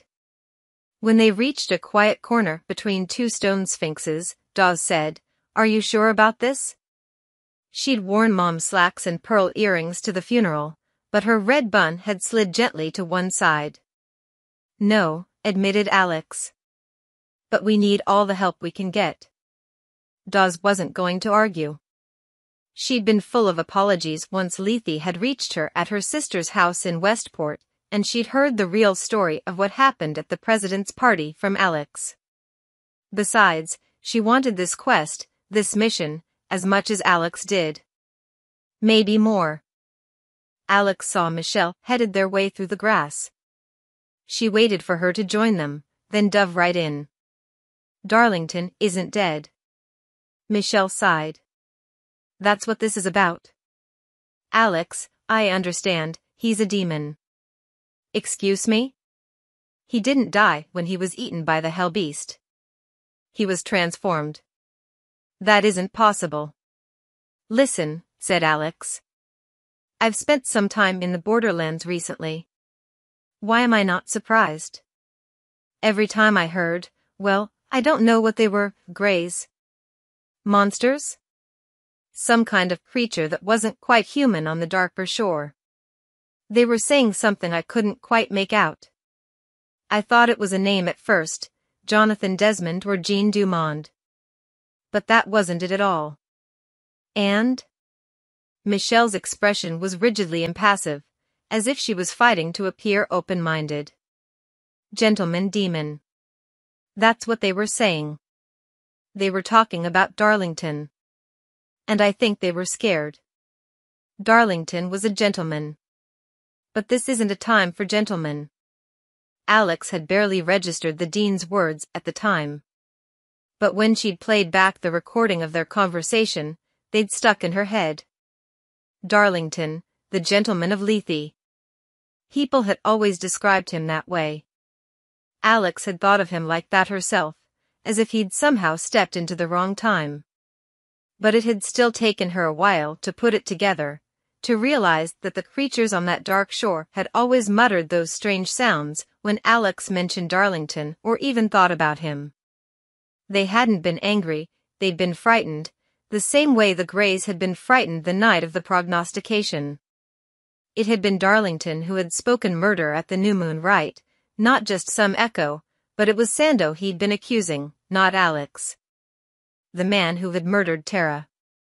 The man who had tried to murder him. At least, Alex hoped that was the case. Daniel Tabor Arlington, always the gentleman, a boy of infinite manners. But what had he become? "What you're suggesting isn't possible," said Michelle. "I know it sounds that way," said Dawes. "But humans can become, I know the process. But demons are created one way, the union of sulfur and sin." "What kind of sin are we talking about?" said Alex. "Masturbation? Bad grammar?" "You're in a graveyard," chided Dawes. "Trust me, Dawes. The dead don't care." "There's only one sin that can make a man into a demon," Michelle said. "Murder." Dawes looked stricken. "He would never, could never." "You killed someone," Alex reminded her. "And so have I," never is a big word. Darlington? Michelle said incredulously. The teacher's pet?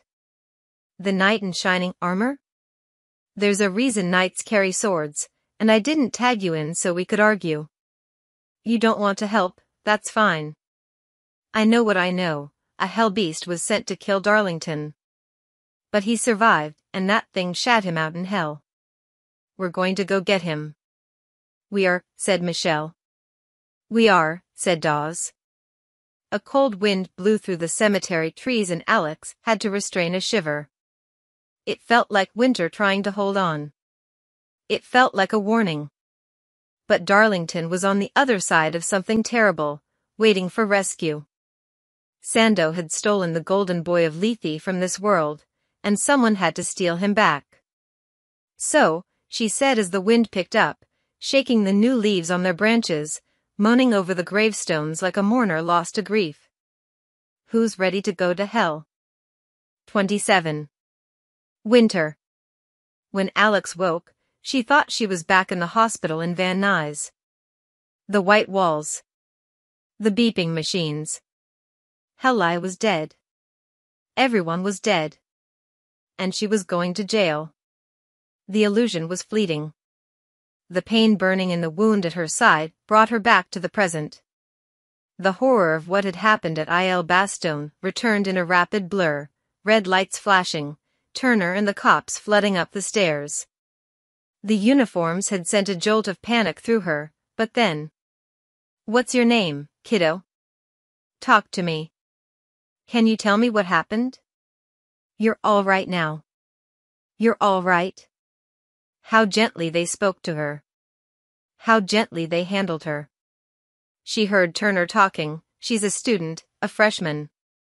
Magic words. Yale falling over her, shroud and shield. Take courage, no one is immortal. Such power in a few words, an incantation.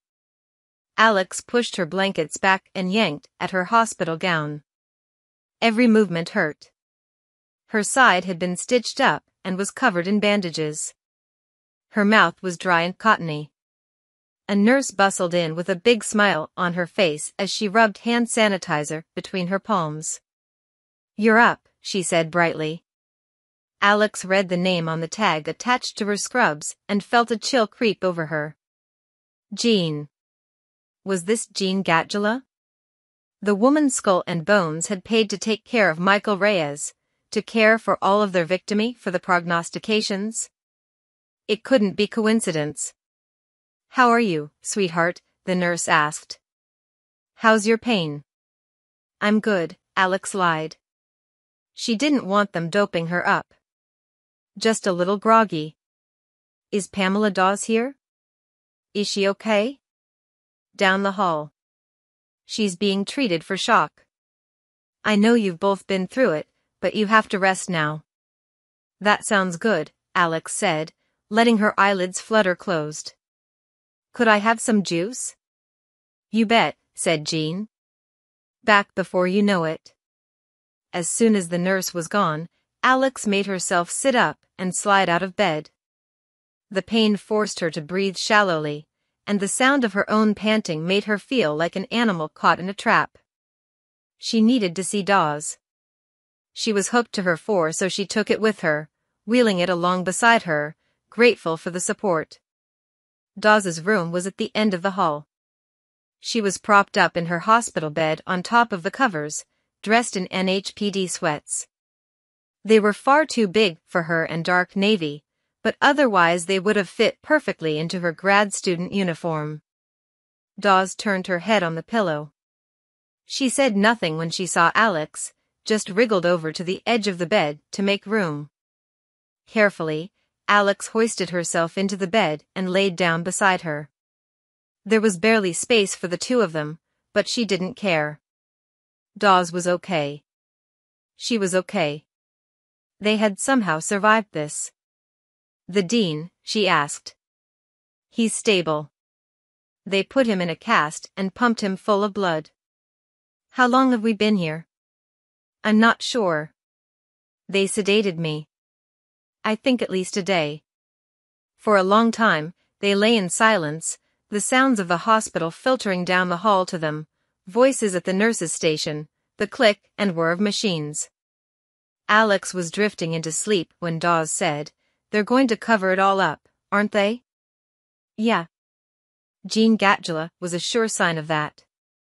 Leigh and the other societies would use every bit of their influence to make sure that the true details of the night never came to light. "You saved my life." "Again." "I killed someone." "You killed a predator." "His parents are going to know he was murdered." "Even alligators have parents, Dawes." "That doesn't stop them from biting." "Is it over now?" Dawes asked.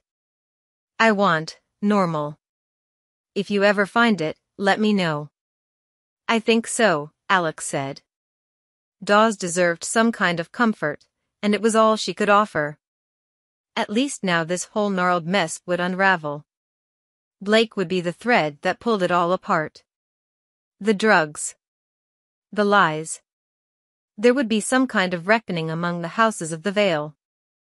Alex must have fallen asleep, because she woke with a start when Turner wheeled Dean Sando into the room. She sat up too quickly and hissed in a breath at the pain, then nudged Dawes, who drowsily came awake. Sando looked exhausted, his skin sagging and almost powdery. His leg was extended before him in a cast. Alex remembered that white spike of bone jutting from his thigh and wondered if she should apologize for calling the jackals. But if she hadn't, she would be dead, and Dean Sando would be a murderer, and more than likely dead too. How had they even explained these wounds to the police? To the doctors who had sewn them up? Maybe they hadn't had to explain.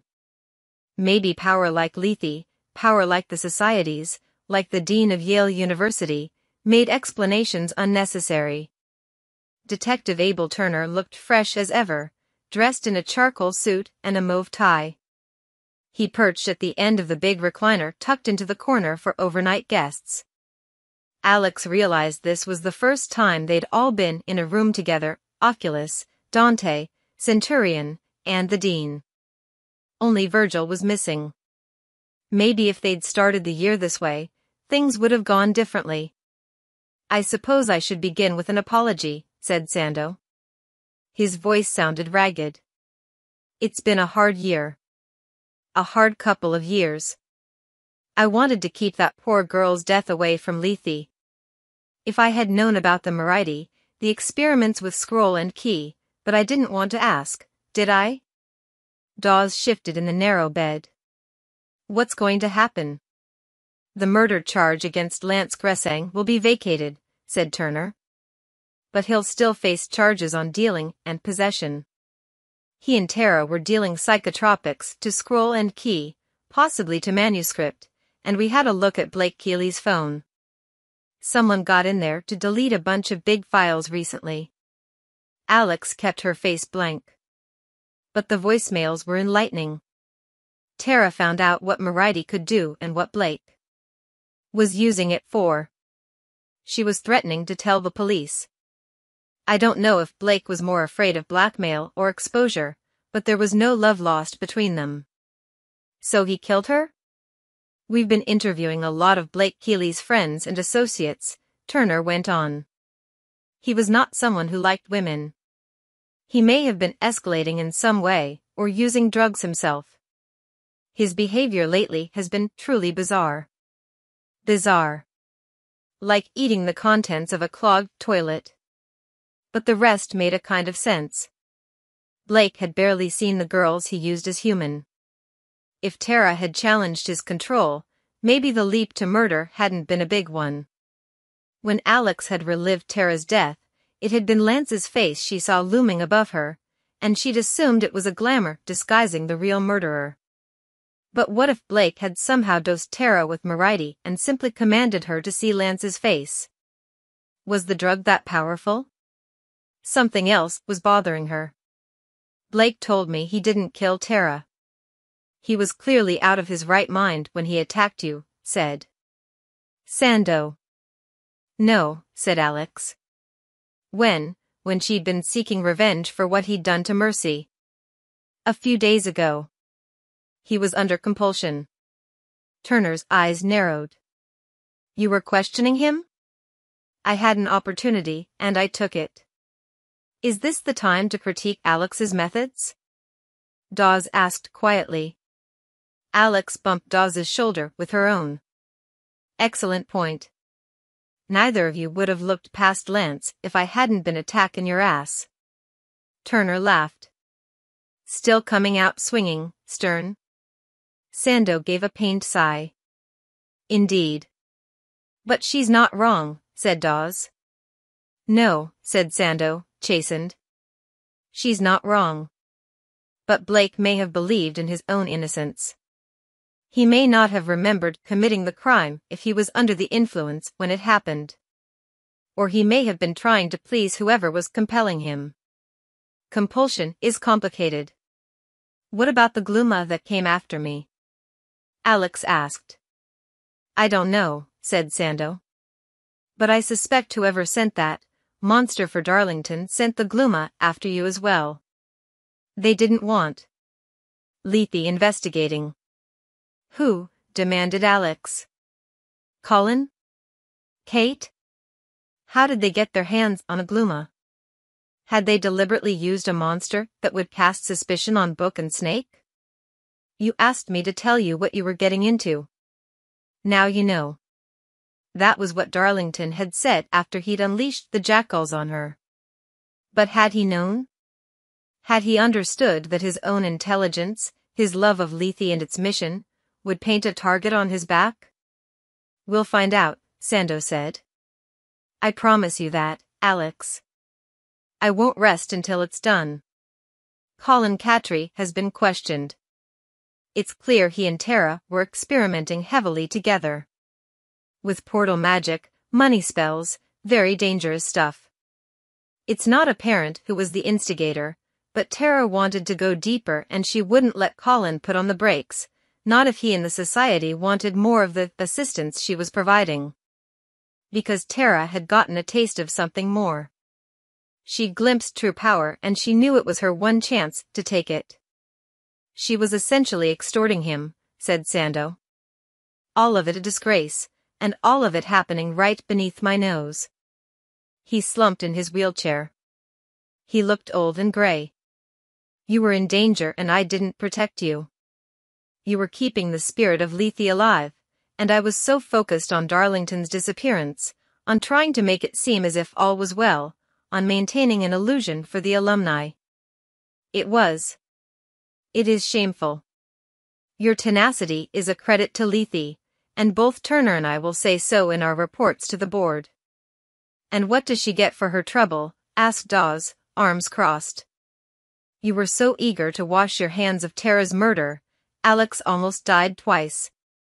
3 times, noted Alex. 3 times. She should get something for it. Alex's brows rose. Since when was Dawes part hustler? But Sando just nodded. This was the world of quid pro quo. See, Darlington? Alex thought. Even I know a little Latin. Turner rose. Whatever bullshit you all come up with, I don't want to hear it. You can dress this up and talk, but Blake Keeley, Colin Cattry, Kate Masters, they're rich kids getting wasted and wrapping a sports car they have no business driving around a tree. He gave Alex's shoulder a gentle squeeze on his way out. I'm glad no one ran you over. Try not to get your ass kicked for a week or 2. Try not to buy any new suits. I make no promises. Alex watched him saunter away. She wanted to say something to call him back, to make him stay. Good guy Turner with his shiny badge. Sando was looking at his clasped hands as if he were concentrating on a particularly difficult magic trick. Maybe he'd unfold his palms and release a dove. I know this semester has been a struggle, he said at last. It's possible I could help you with that. Alex forgot Turner and the pain smoldering in her side. How? He cleared his throat. I could, possibly, make sure you pass your classes. I don't think it would be wise to go too far, but a 3.5 GPA should do it, said Dawes. Alex knew she should say no, that she wanted to earn her way. It was what Darlington would do, what Dawes would do, probably what Mercy and Lauren would do. But Tara would say yes. Opportunity was opportunity. Alex could be honest next year. Still, Sando had agreed too fast. What exactly were the terms of this bargain? What's going to happen to Scroll and Key? Alex asked. To manuscript? To all of these assholes? There will be disciplinary action. Heavy fines. Fines? They tried to kill me. They as good as killed Darlington. The trust of each house of the Vale has been contacted, and a meeting will be held in Manhattan. A meeting. With a seating chart. Maybe some minted slush punch. Alex felt a wild anger building inside her.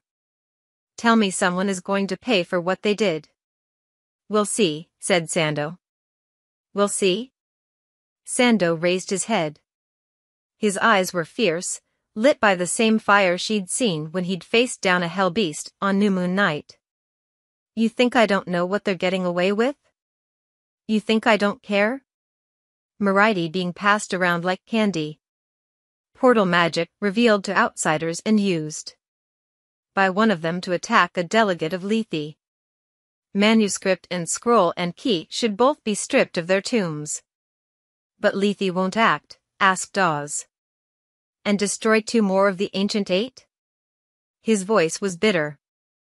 We are kept alive by their funding, and this isn't Aurelian or St. Elmo we're talking about. These are 2 of the strongest houses. Their alumni are incredibly powerful, and they're already lobbying for clemency. I don't get it, said Alex. She should just let it all go, take her boosted GPA, and be glad she was alive. But she couldn't. You had to know something like this would happen eventually. Turner's right. You soup up the car. You hand them the keys. Why leave magic, all this power, to a bunch of kids? Sando sagged further in his chair, the fire leaving him. Youth is a wasting resource, Alex. The alumni need the societies. An entire network of contacts and cohorts depends on the magic they can access. This is why the alumni return here, why the trusts maintain the tombs. So no one pays, said Alex. Except Tara. Except Darlington. Except her and Dawes. Maybe they were knights, valuable enough, but easy to sacrifice in the long game. Dawes turned cold eyes on the dean. You should go.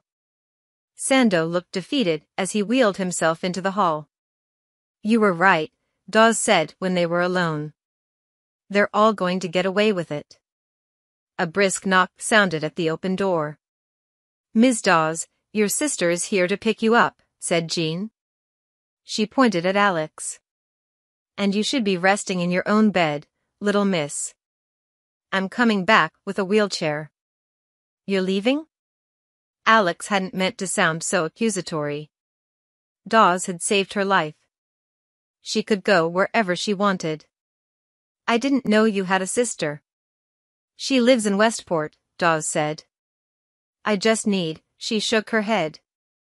This was supposed to be a research job. It's too much. It really is, said Alex.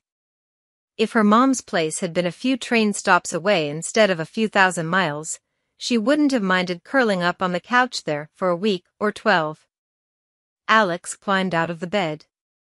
Be safe, Dawes. Watch lots of bad TV and just be normal for a while. Stay, Dawes protested. I want you to meet her. Alex made herself smile. Come see me before you go. I need to get some of that sweet Percocet before I collapse, and I don't want to wait for good nurse Jean to will me away. She moved as fast as she could out the door, before Dawes could say more. Alex returned to her room only long enough to retrieve her phone and yank out her 4. Her clothes and boots were nowhere to be found, taken to be entered into evidence. She'd probably never see them again. She knew what she was doing was irrational, but she didn't want to be here anymore. She didn't want to pretend to talk reasonably about something that made no sense. Sando could make all of the apologies he wanted. Alex didn't feel safe. And she had to wonder if she'd ever feel safe again. We are the shepherds. But who would protect them from the wolves? Blake Keeley was dead and gone, his pretty skull smashed to bits. But what was going to happen to Kate Masters and Manuscript, who had unleashed Moriarty for the sake of saving a few dollars?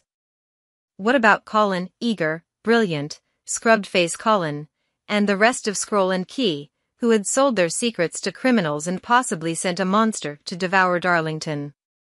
And what about the Gluma? She'd nearly been murdered by a golem in glasses, and no one seemed to care. Dawes had been attacked. Dean Sando had nearly bled out on the hall rug. Were they all really that expendable? Nothing was going to be dismantled. Nothing would change. There were too many powerful people who needed the magic that lived in New Haven, and that was tended by the Houses of the Vale.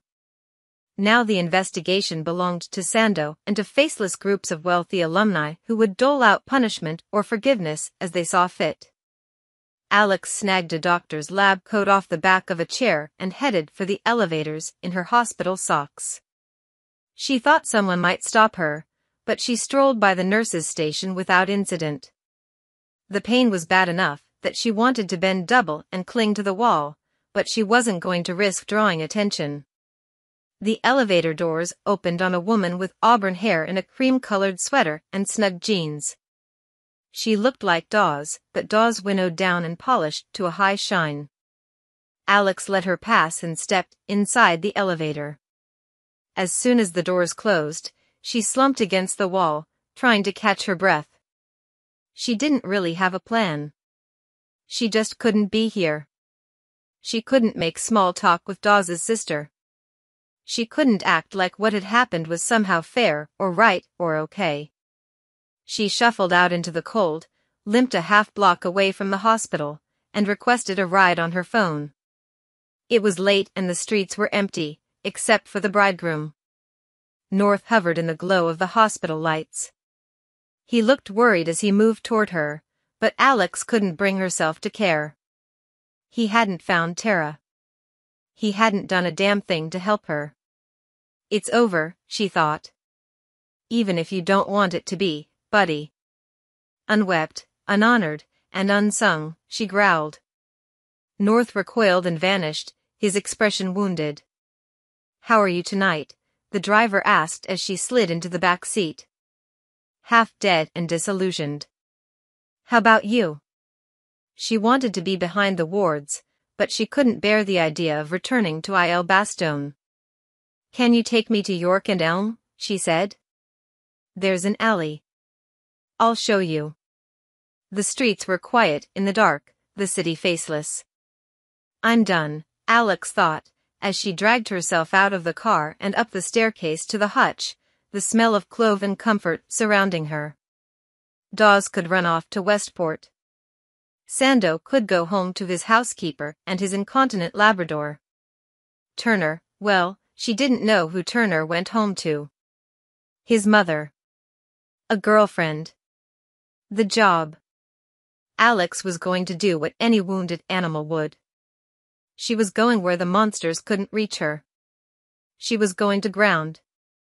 28. Early spring. Alex woke to the sound of glass breaking. It took her a moment to remember where she was, to take in the hexagon pattern of the hutch's bathroom floor, the dripping faucet. She grabbed the lip of the sink and pulled herself up, pausing to wait out the head rush before she padded through the dressing room to the common room.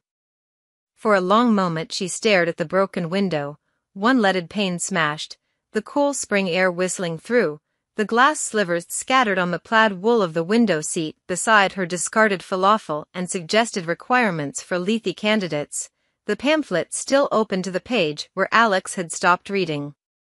Mors Iramat Omnia. Cautiously, she peered down at the alley. The bridegroom was there, just as he had been every day for the last 2 weeks.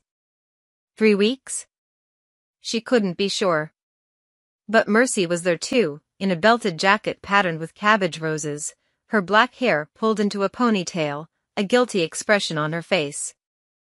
Alex thought about just not doing anything. She didn't know how Mercy had found her, but she didn't have to stay found. Eventually, her roommate would get tired of waiting for Alex to show and she'd leave. Or throw another rock through the window. Mercy waved and another figure stepped into view, dressed in a purple crochet coat and glittery mulberry-colored scarf. Alex leaned her head against the window frame. Shit. She pulled on a Leigh House sweatshirt to cover her filthy tank top and limped barefoot down the stairs. Then she took a deep breath and pushed the door open. "Baby," her mom cried, lunging toward her.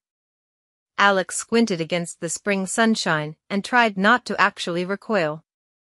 "Hi, Mom." "Don't hug." Too late. Her mother was squeezing her and Alex hissed in pain. "What's wrong?" Mira asked, pulling back. "Just dealing with an injury," Alex said. Mira bracketed Alex's face with her hands, pushing the hair back, tears filling her eyes. "Oh, baby. Oh, my little star. I was afraid this might happen. I'm not using, Mom. I swear. I just got really, really sick." Myra's face was disbelieving. Otherwise, she looked good, better than she had in a long time. Her blonde hair had fresh highlights, her skin was glowing. She looked like she'd put on weight. "It's because of me," Alex realized with a pang. All those years that she looked tired and too old for her age, she was worrying about me. But then her daughter had become a painter and gone to Yale. Magic. Alex saw Mercy hovering near the alley wall. "Snitch." "Come on," Alex said. "Come in." She was breaking Leigh House rules by allowing outsiders into the hutch, but if Colin Cattry could show Lance Gressing how to portal to Iceland, she could have her mother and her roommate in for tea. She glanced at the bridegroom. "Not you." He started moving toward her, and she hurriedly closed the door. "Not who?" said her mother. "Nobody. Nothing." Climbing the stairs left Alex winded and dizzy, but she still had enough sense to be embarrassed when she opened the door to the hutch and let them inside. She'd been too out of it to realize just how bad her mess had gotten. Her discarded blankets were crumpled in a heap on the couch, and there were dirty dishes and containers of spoiled food everywhere. Now that she'd had a breath of fresh air, she could also tell the common room stank like a cross between a swamp and a sick ward. "Sorry," said Alex. I haven't been up to housekeeping." Mercy set to opening the windows, and Mira began picking up trash. "Don't do that," said Alex, skin prickling with shame. "I don't know what else to do," said Mira. "Sit down and let me help. You look like you're going to fall over." "Where's the kitchen?" "On the left," Alex said, directing her to the cramped galley kitchen, which was just as messy as the common room, if not worse. "Whose place is this?" asked Mercy, removing her coat. "Darlington's," Alex said. It was true in a way. She lowered her voice. "How did you know I was here?" Mercy shifted uneasily. I may have followed you here once or twice." "What?" "You're very mysterious, okay? And I was worried about you. You look like hell, by the way." "Well, I feel like hell." "Where have you been?" "We've been worried sick. We didn't know if you'd gone missing or what." "So you called my mom?" Mercy threw up her hands. "Don't expect me to be sorry. If I disappeared, I hope you've come looking." Alex scowled, but Mercy just jabbed her shoulder with her finger. "You rescue me. I rescue you. That's how this works." Is there recycling? Mira called from the kitchen. Alex sighed. Under the sink. Maybe good things were the same as bad things. Sometimes you just had to let them happen. Mercy and Mira were a surprisingly efficient team. They got the garbage packed away, made Alex shower, and got her an appointment at the University Health Center to get on a course of antibiotics, though she didn't go so far as to show them her wound. She said she'd just been dealing with some kind of flu or virus. They made her shower and change into clean sweats, then Mira went to the little gourmet market and got soup and Gatorade. She went back out again when Alex told them she'd had to throw away her boots. Tar, she said. They were ruined. Tar, blood spatter. Same difference. Mira returned an hour later with a pair of boots, a pair of jeans, 2 Yale t-shirts, and a set of shower sandals that Alex didn't need but thanked her for anyway. I got you a dress too. I don't wear dresses. But you might. They settled in front of the fireplace with cups of tea and instant cocoa. Unfortunately, Alex had eaten all of Dawes's fancy gourmet marshmallows.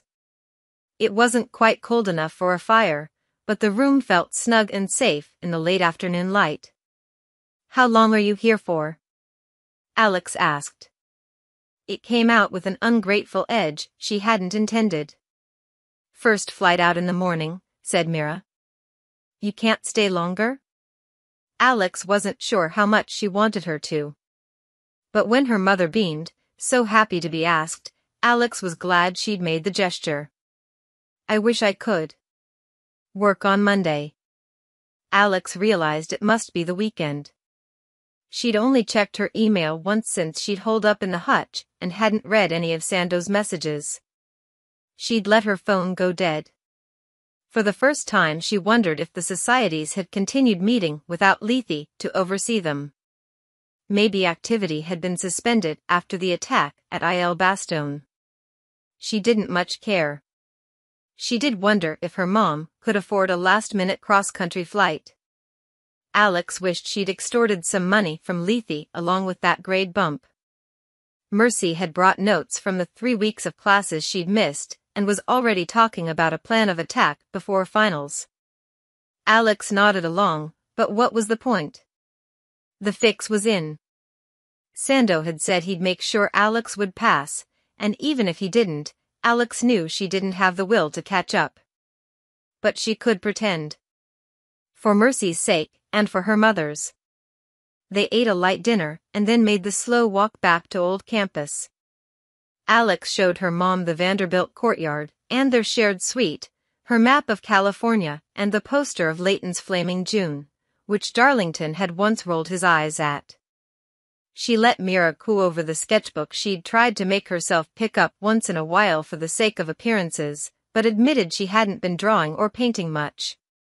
When her mom lit up a bundle of sage and started smudging the common room, Alex tried not to melt into the floor in embarrassment. Still, she was surprised at how good it felt to be back in the dorms, to see Lauren's bike leaning up against the mantel, the toaster oven topped by boxes of Pop-Tarts. It felt like home. When it was time for Mira to head back to her hotel, Alex walked outside with her, trying to hide how much it took out of her just to descend the few steps to the street. I didn't ask what happened and I'm not going to, said Mira, gathering her glittery scarf around her neck. Thank you. It's not for you. It's because I'm a coward. If you tell me you're clean, I want to believe you. Alex wasn't sure what to say to that. I think I may have a job lined up for the summer. But it means I won't be coming home. Mira looked down at her shoes, handmade leather booties she'd been getting from the same guy at the same craft fair for the last 10 years. She nodded, then brushed tears from her eyes. Alex felt her own tears rising. How many times had she made her mother cry? I'm sorry, Mama. Mira drew a tissue from her pocket. It's okay. I'm proud of you. And I don't want you to come home.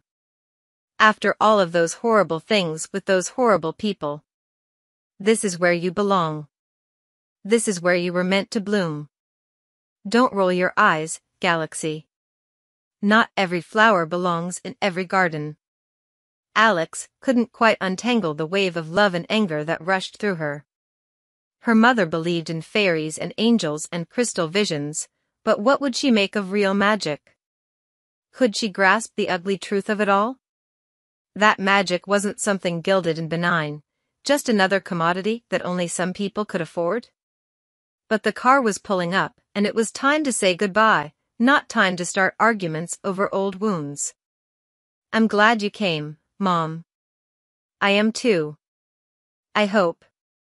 If you aren't able to manage your grades. I've got this, Alex said, and it felt good to know that thanks to Sando she wasn't lying. Promise. Mira hugged her and Alex breathed in patchily and tuberose, the memory of being small. I should have done better, her mother said on a sob. I should have set clearer boundaries. I should have let you have fast food. Alex couldn't help but laugh, then winced at the pain. No amount of strict bedtimes and trans fats could have kept her safe. Her mother slid into the back seat of the car, but before Alex closed the door, she said, Mom, my dad, over the years, Mira had made an effort to answer Alex's questions about her father. Where was he from? Sometimes he told me Mexico, sometimes Peru, sometimes Stockholm or Cincinnati. It was a joke with us. It doesn't sound funny. Maybe it wasn't. What did he do? We didn't talk about money. He liked to surf. Did you love him? I did. Did he love you? For a while. Why did he leave? People leave, Galaxy. I hope he finds his bliss. Had her mother meant it? Alex didn't know. When she'd gotten old enough to realize how much the questions hurt her mother and to realize the answers were never going to change, she stopped asking. She decided not to care. If her father couldn't be bothered with her, she wasn't going to bother with him. But now she found herself saying, was there anything unusual about him? Mira laughed. How about everything? I mean, Alex struggled for a way to describe what she wanted to know without sounding crazy. Did he like the same stuff you did? Tarot and crystals and all that? Did you ever get the sense he could see things that weren't there? Mira looked down Chapel Street. Her gaze turned distant. Have you ever heard of the arsenic eaters? Alex blinked, confused. No. They would ingest a little bit of arsenic every day. It made their skin clear and their eyes bright, and they felt wonderful. And all the while they were just drinking poison. When Mira turned her eyes back to Alex, they were sharper and steadier than Alex ever remembered them being, free of the usual determined cheer. That's what being with your father was like. Then she smiled and the old Mira was back. Text me after you see the doctor. I will, Mom. Alex closed the door and watched the car drive away. The bridegroom had stood a respectful distance away, watching the whole exchange, but now he drew closer. Was he ever going to let up?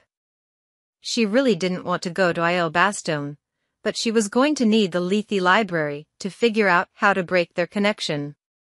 No one is immortal, she snapped at him, and saw him reluctantly shrink back, vanishing through the bricks. Your mom okay? Mercy asked as Alex entered the common room. She'd put on her hyacinth robe and curled up on the couch. I think so. She's just worried about me getting through the rest of the year. And you're not? Sure, Alex said. Of course. Mercy snorted. No, you're not. I can tell. So continues the mystery of Alex Stern. It's okay. Mystery is good. I played softball for 2 years in high school. You did? See? I have secrets too. Did you hear about Blake? She hadn't. She hadn't heard about anything during the weeks she'd hid at the hutch. That had been the point. But according to Mercy, Blake Keeley had attacked a woman in her home and her husband had fought him off with a golf club. Forensics had matched the knife he'd been carrying with the weapon in the Tara Hutchins murder investigation. There was no mention of Dawes, or the mansion on Orange, or Hiram Bingham III's fatal marble noggin. No discussion of Moriarty. Not a single word about the societies. Case closed. I could have ended up dead, said Mercy. I guess I should be grateful. Grateful. The word hung in the air, its wrongness like the sour clang of a bell. Mercy tilted her head back, letting it flop on the arm of the couch, staring up at the ceiling. My great-grandmother lived to be 103 years old. She was doing her own taxes and swimming at the Y every morning until she keeled over dead in the middle of a yoga class. She sounds great. She was a total asshole. My brother and I hated going to her house. She served the nastiest smelling tea, and she never stopped complaining. But you always felt a little tougher at the end of a visit. Like you'd endured her. Alex figured she'd be lucky if she made it to the end of the semester. But it was a nice sentiment. I wish my grandmother had made it to 103. What was she like? Alex sat down in Lauren's ugly recliner. Superstitious. Religious. I'm not sure which one. But she had a steel spine. My mom told me when she brought my father home, he took one look at my grandmother, turned right around, and never came back. Alex had asked her grandmother about it once, after her first heart attack. Too pretty, she'd said, waving her hand dismissively. Mal tormento que soplo. He was a bad wind that blew through. I think you have to be like that, Mercy said. If you're going to survive to get old. Alex looked out the window. The bridegroom had returned. His face was taut, determined. As if he could wait forever. And he probably could. What do you want? Bellbaum had asked her. Safety, comfort, to feel unafraid. I want to live to grow old, Alex thought as she pulled the curtains closed. I want to sit on my porch and drink foul-smelling tea and yell at passers-by. I want to survive this world that keeps trying to destroy me. 29. Early spring. The next morning when Alex set out for class, determined to at least try to make a good show of it, North was still there. He seemed agitated, cutting in and out of her path, hovering in her field of vision so that she couldn't see the board in Spanish. I know you're not around, Alex texted Dawes when she got out of section. But did you ever find anything about severing connections to Grays? I've got a bridegroom situation. Temper fraying, she cut into the bathroom in the entryway to Commons and waved North inside. Just tell me one thing, she said to him. Did you find Tara behind the veil? He shook his head. Then I'm going to need you to fuck off for a good long while. The deal is off. The case is solved and I don't want to hang with your girl murdering ass. Alex didn't really believe North had been responsible, she just wanted him to leave her alone. The bridegroom jabbed a finger at the sink. If you think I'm going to run a bath in there so we can have a chat, you're wrong. Take a break. She thought about ditching lecture and just going back to the quiet of her warded dorm room. But she'd gone to the trouble of putting on clothes. She might as well make the most of it. At least it was Shakespeare and not modern British novels. She crossed Elm to High Street and Lindsley Chittenden Hall, and took a seat on the aisle, tucking herself into a desk. Whenever the bridegroom swooped into her view, she shifted her focus. She hadn't done the reading, but everyone knew The Taming of the Shrew, and she liked this bit they were covering about the sisters in music. Alex was looking at a slide of Sonnet 130 when she felt her head split open with a sudden bolt of pain. A deep wash of cold gusted through her. She saw flashes of a street lit by gas lamps, a smokestack belching dark clouds into the gray sky. She tasted tobacco in her mouth. North. North was inside her, and she hadn't invited him in. She had time to feel a flash of rage, and then the world went black.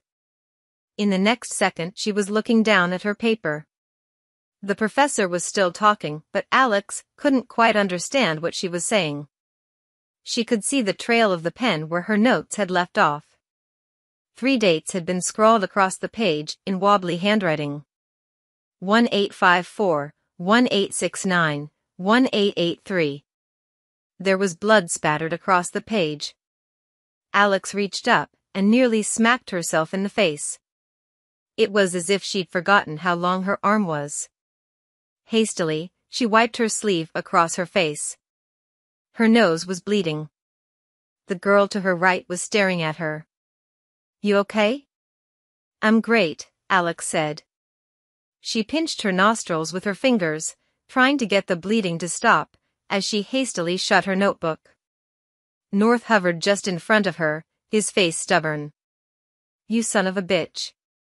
The girl beside her cringed, but Alex couldn't be bothered with putting on a good front. North had possessed her. He'd been inside her. He might as well have shoved his hand up her ass and used her as a puppet.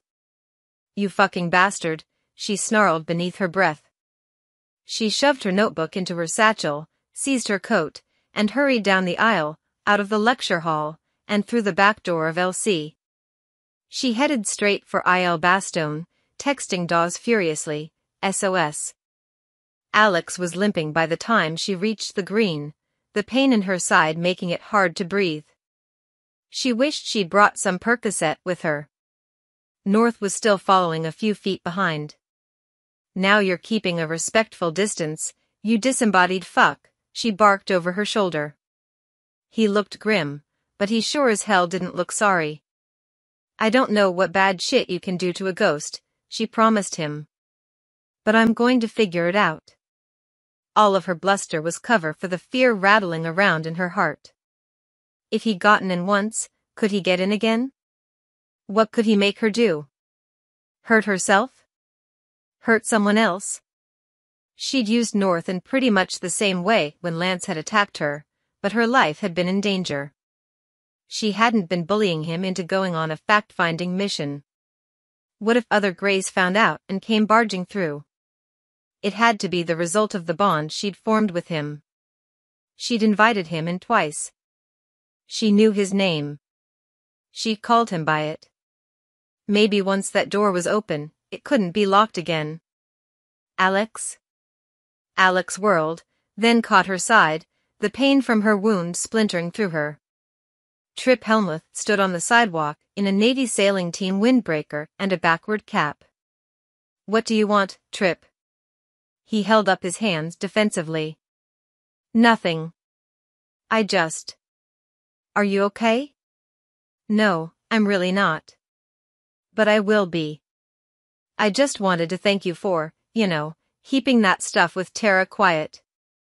Alex had done no such thing, but if Trip wanted to think she had, that was fine. "You bet, buddy." "That's crazy about Blake Keeley, though." "Is it?" said Alex.